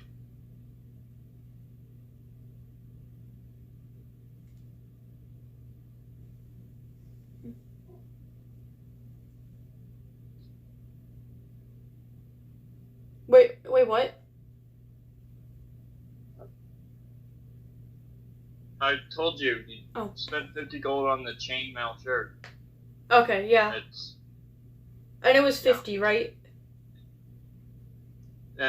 yeah, 50 gold pieces, and it is 13 plus your dexterity modifier for your new AC. 13. If you want to go ahead and equip it. Yes, I would like to do that. Alright, nice. But it only goes up to 2. Plus 2. Oh. Because it would be overpowered otherwise. Alrighty, understandable. My new gold is at 75.69. Excuse me. Alrighty, thank you. There we go. Alrighty, I think that should be all. If y'all want to go ahead and take a long rest, we can go ahead and end up session. Yes. Yeah. Yes, I agree to do that. Okay. Hawk agreed. How about you, Draco? Long rest? Unless there's something else you want to do real quick. Yeah, long rest. Okay. I'm gonna have to create a homebrew magic item. Alright. And that restores my dice as well. Mm-hmm. So. Okay, so do we want to have a yap sesh, or just go ahead and end up the stream? I mean, it depends how you guys are. Normally I'd stay in yap, but I feel so, like, out of it today. Like, I genuinely just can't think. But, like, if you guys want to do it, then I don't mind. Yeah, I think pretty much all of us are feeling a little bit out of it today. I'm not sure what's up with that today, honestly, because, like, Yeah. I've been so excited for this all week, but then, like, things just felt really off. Probably because not as many people were able to chat, so it was a whole lot more. Yeah, I noticed that. It's a little bit stale. Sorry. Yeah. No, it's all good. Everyone kind of just, like, everyone's, just needing some time. Yeah. Alrighty then. So that's a wrap then? Well, I wouldn't mind having a bit of a chat sesh, see if we can talk about something else, and Oh yeah. catch up with chat and whatnot, see if we can Yeah, for sure. end things on a bit more upbeat note than this monotone shit that's currently going on. Okay, yeah, that would be appreciated. What is chat saying? What is chat room saying? This person Leaf the Fox in the chat is that? No, I think they're just named after the creepypasta. Okay, it looks like I my was version. a bit concerned then. How does this device work? Well, you're doing pretty good, actually, if you're able to type in the chat, so figure it out. Don't ask me for anything today. Violet, do you like my... We beef with the creepypastas here. Yeah. Do you like my new profile picture? It is friend? Let me see. Oh, that's kind of cute. I'm assuming by the 8-bit style that's something from Deltarune or Undertale. Looks really cute, actually. I like it. Oh, hi, Frumpy. Hello, Frumpy. Frumpy, you really joined very late. No, Very Frumpy said they were watching on the TV, which means she missed nothing. It's good to see you, Frumpy. And now they still miss chatting, so. Oh, that's true. Yeah. Friend is not really cute lore-wise. Oh, what does he do? Oh. I've been in chat for the entire time, LMAO. I've just never chatted. So you missed out on chatting. Which Requires does mean... attunement. Yeah, I'm gonna click requires attunement because it is a magic item. Sorry, I'm talking to myself. Oh, they were chatting earlier, but then they left. Oh. Oh, you said friend is evil? Why is his name Friend, then, if he's evil? Maybe it's an acronym. Oh, yeah. For ferocious, ravenous,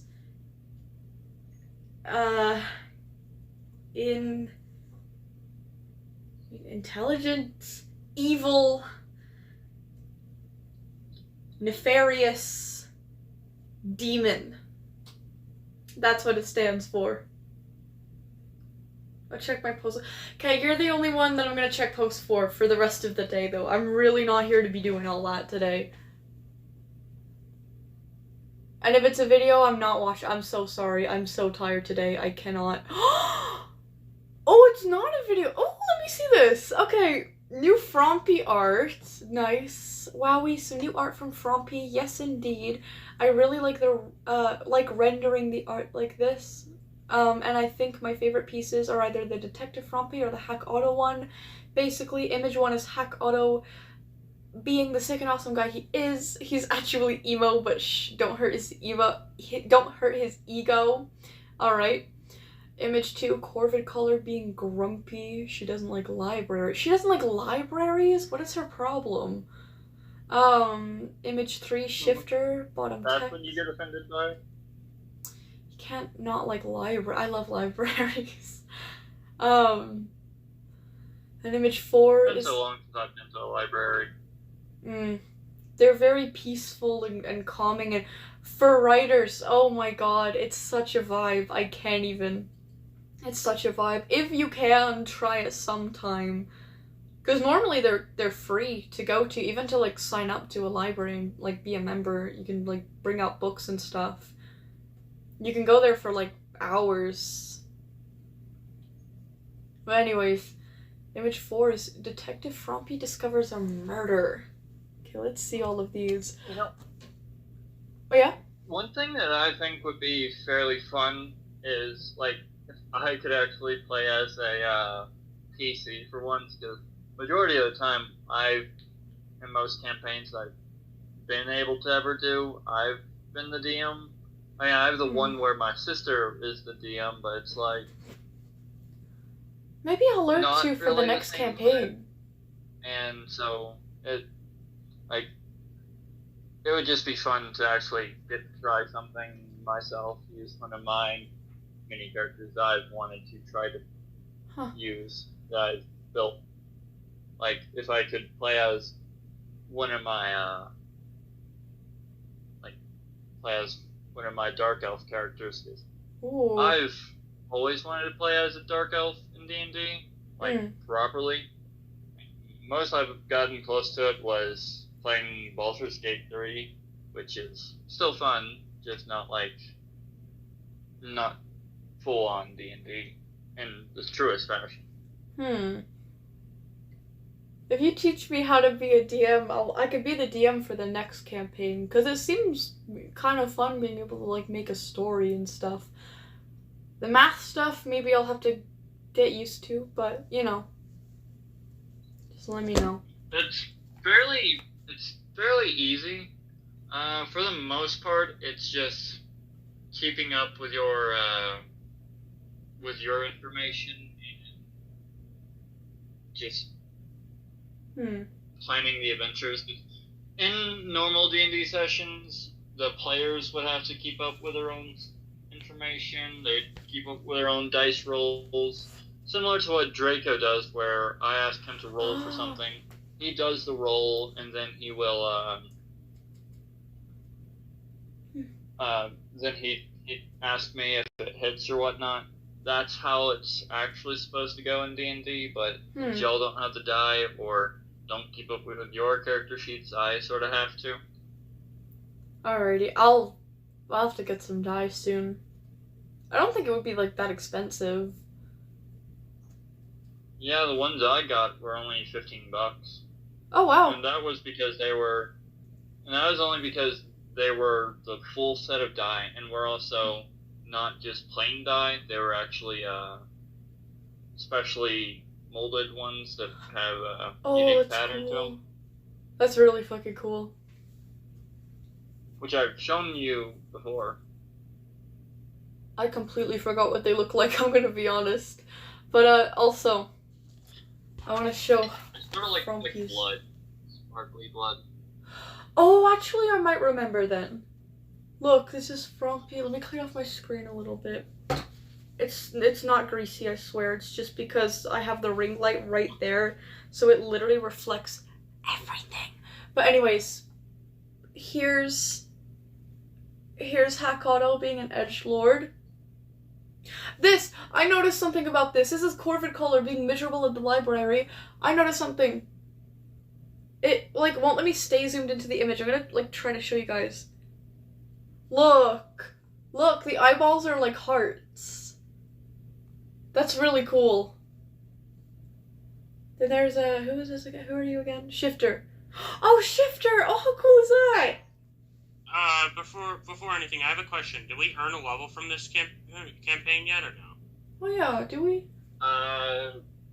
No, that wasn't quite an achievement. It was a quest, Yeah, we kind of just killed the guy. not really a big one. Yeah. This is Detective Frompy discovering a murder. Who got murdered? Finally, someone caught on. The roguish ranger, for one. I know that feeling, Frompy. I love that feeling. Yeah, they're hearts. That's really creative, and that's really cool.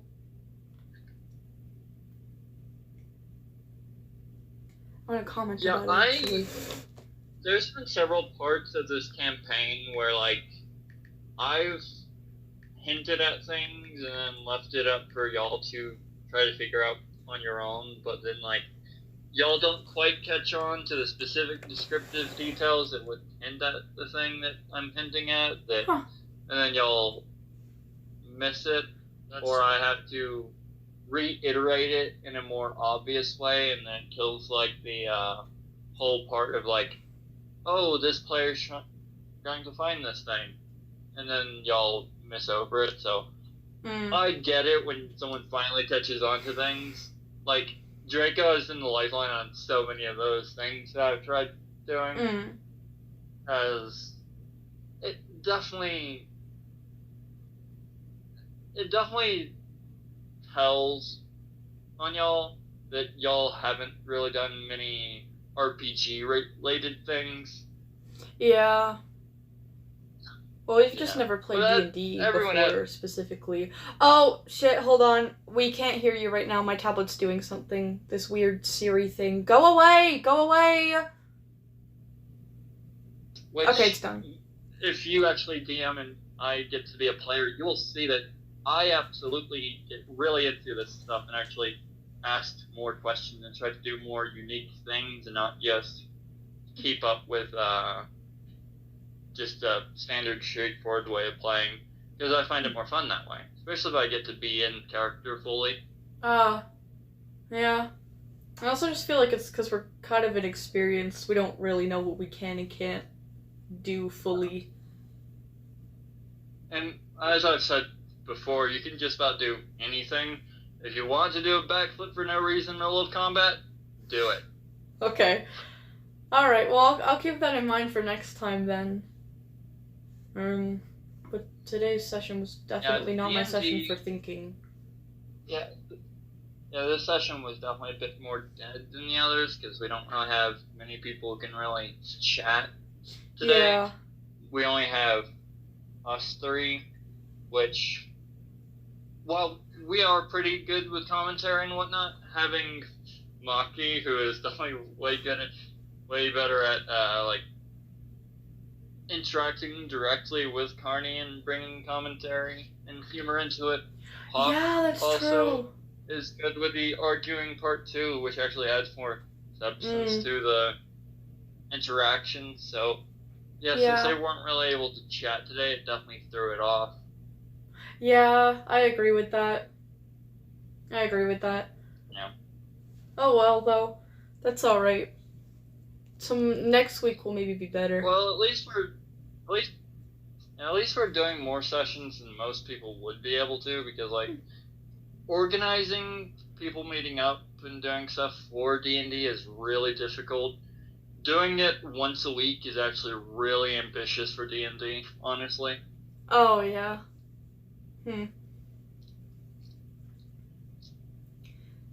So like most of the time, people only do it like once a month at best, if even that.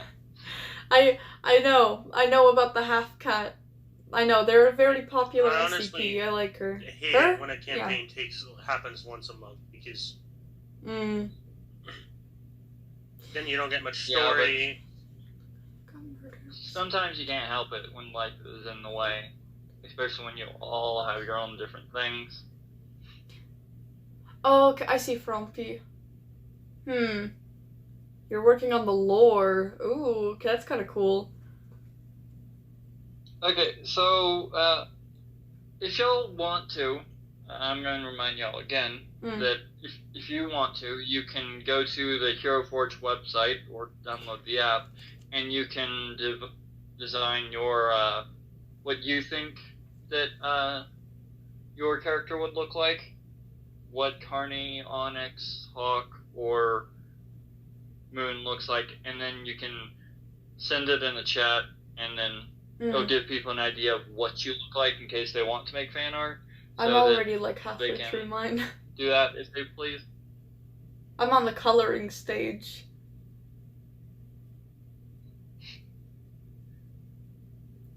And I'm also going to try to design something for Alaska and for her brother, so that cool. y'all can see them. There's definitely and so much lore between them. And a few of the characters that I've interacted with, I will be also making something for them, so y'all can get visual representation. Nice. I'd love to introduce the party to like my dragon Sabrina, if I'm allowed to have her be the distant relative to Moon as well, which would be interesting. Right, but, yeah, we start to talk about that after this. Yeah. I'll see what I can do, but also, like Draco has done, if y'all want to add specific things, you can always just ask me in DMs or something about certain things to see if you can add it or whatnot. Because if you want something added, I need to know so I can find a way to write it in at some point in some way or fashion. So, yeah, if anyone has any ideas for anything they have, even if it's one of the other people from the stream who has a character that's the main group is going to fight, you can ask me for things as well.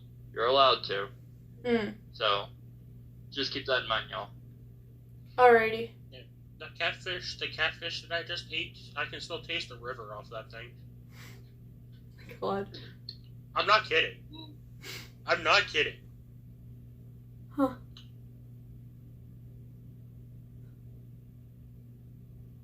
But I will need to know what the magic damage does and everything else before I make this axe, Therace.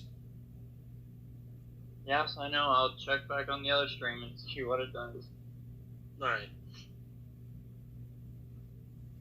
Yeah, I got a good bit of things to do, along with letting my phone charge. So what I'm going to do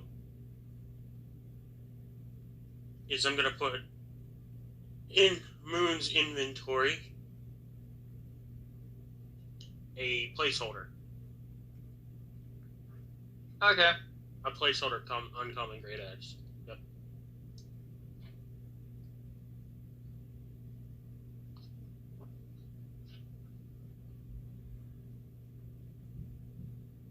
And Hound, if you want to, I can I can pretty much summarize every parts of the DM thing and certain bits that you typically would need the DM handbook and everything to learn, and I can send it to you in a message or whatnot. Yes. So you can just have all of it in one spot. Yay! Yes, I would really Because appreciate that. There's really not a lot to it. It's more just finding the parts in the player handbook and then integrating that into the session. Or using the DM handbook for the other parts that are a bit more vague, but you don't really need to since it's pretty straightforward. Since for the most part, it's just, you organize, you write down what you want to happen in the adventure or certain events that could happen during that adventure. Mm-hmm. And you somehow find a way to integrate it with the things the players are doing. There are some bits where you need to roll certain things. You ask the player to roll for that specific thing. Such as if it's something that happens in the wild, that would be either investigation or nature, or if it's trying to bargain someone out of thing, it's charisma, etc., etc. If it's something to do with strength, then it is strength. If it requires reaction time or moving quickly, then it is dexterity. So on and so forth. So it's straightforward once you just figure that out and how to integrate it. Yeah. Alright, awesome. Yeah, let me know everything and I'll... Yeah. Because I'm actually really interested in that. I think it would be really fun, so... Yeah, that's awesome. Yeah. I think you could be a pretty solid DM. Oh, thank you. That's very appreciated. You have the narration skills for sure. Okay, and awesome. You can definitely get more into character than I can, because, typically I would try to do a voice, but my voice already sounds weird over audio. I try not to make it sound even weirder. If I was in person or had a proper setup so people actually hear my voice how it actually is, I would try to do the voices, but since I'm not and I can't, I don't typically try. Yeah, I guess that's kind of understandable. Alrighty then. So with that, are we all good to wrap? Oh yeah? Yeah. Since I usually play female characters, I don't try to voice act them because I know my voice doesn't go that high. Yeah. Or I would. You could always try those voice training things that allow you to. Oh yeah, that's a thing. Yeah, I mean, it would take long. It would take much longer, like 3 or 4 years to actually get it down properly, but it's doable. I like how you're it'll take you 3 or 4 years. You're just starting it as a challenge for me to get it done faster. Well, if you want to see it that way, you can take it that way. You know how my brain works. Yes, I do. But if you want to do it, you can do it. I'm not saying you have to. It would be interesting to hear you try it, though.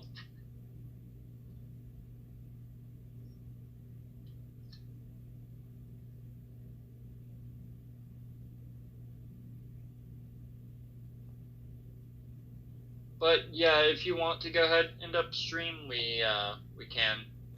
Alrighty. Yeah, I think that'll wrap up chapter 5 for Roll for Initiative. And we should be good for next Sunday. At least I know I probably will be, but we'll see. Hopefully we will be. But yeah, anyways, that is going to wrap up this episode.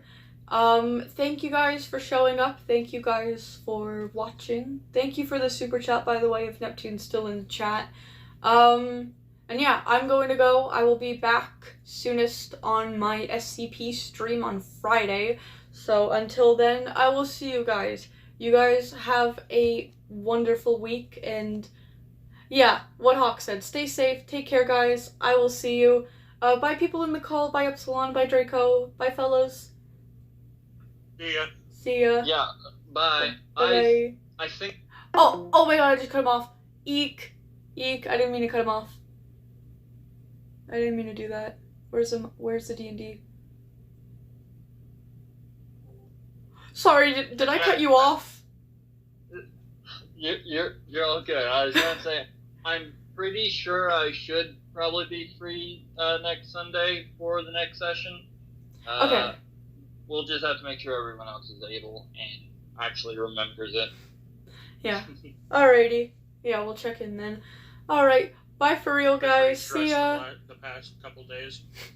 I'll see you in the Discord later for those group chats, because I'm excited for those. They seem funny. Well, yeah. Bye. Yep. Bye-bye. Okay. And you guys. Bye, you guys. Everybody say goodbye to my spider before... Well, it's not my spider. It's just a spider I'm keeping right now. Oh, right here. Everybody say goodbye. Oh, you guys can't even see. It's facing away. Bye-bye, spider. Yeah, thank you, Frumpy. Thank you, Frumpy. I don't even know if he's paying attention to you guys, but... yeah. Anyways, bye, guys. See you. Have an amazing week. Okay, bye for real. Bye, guys.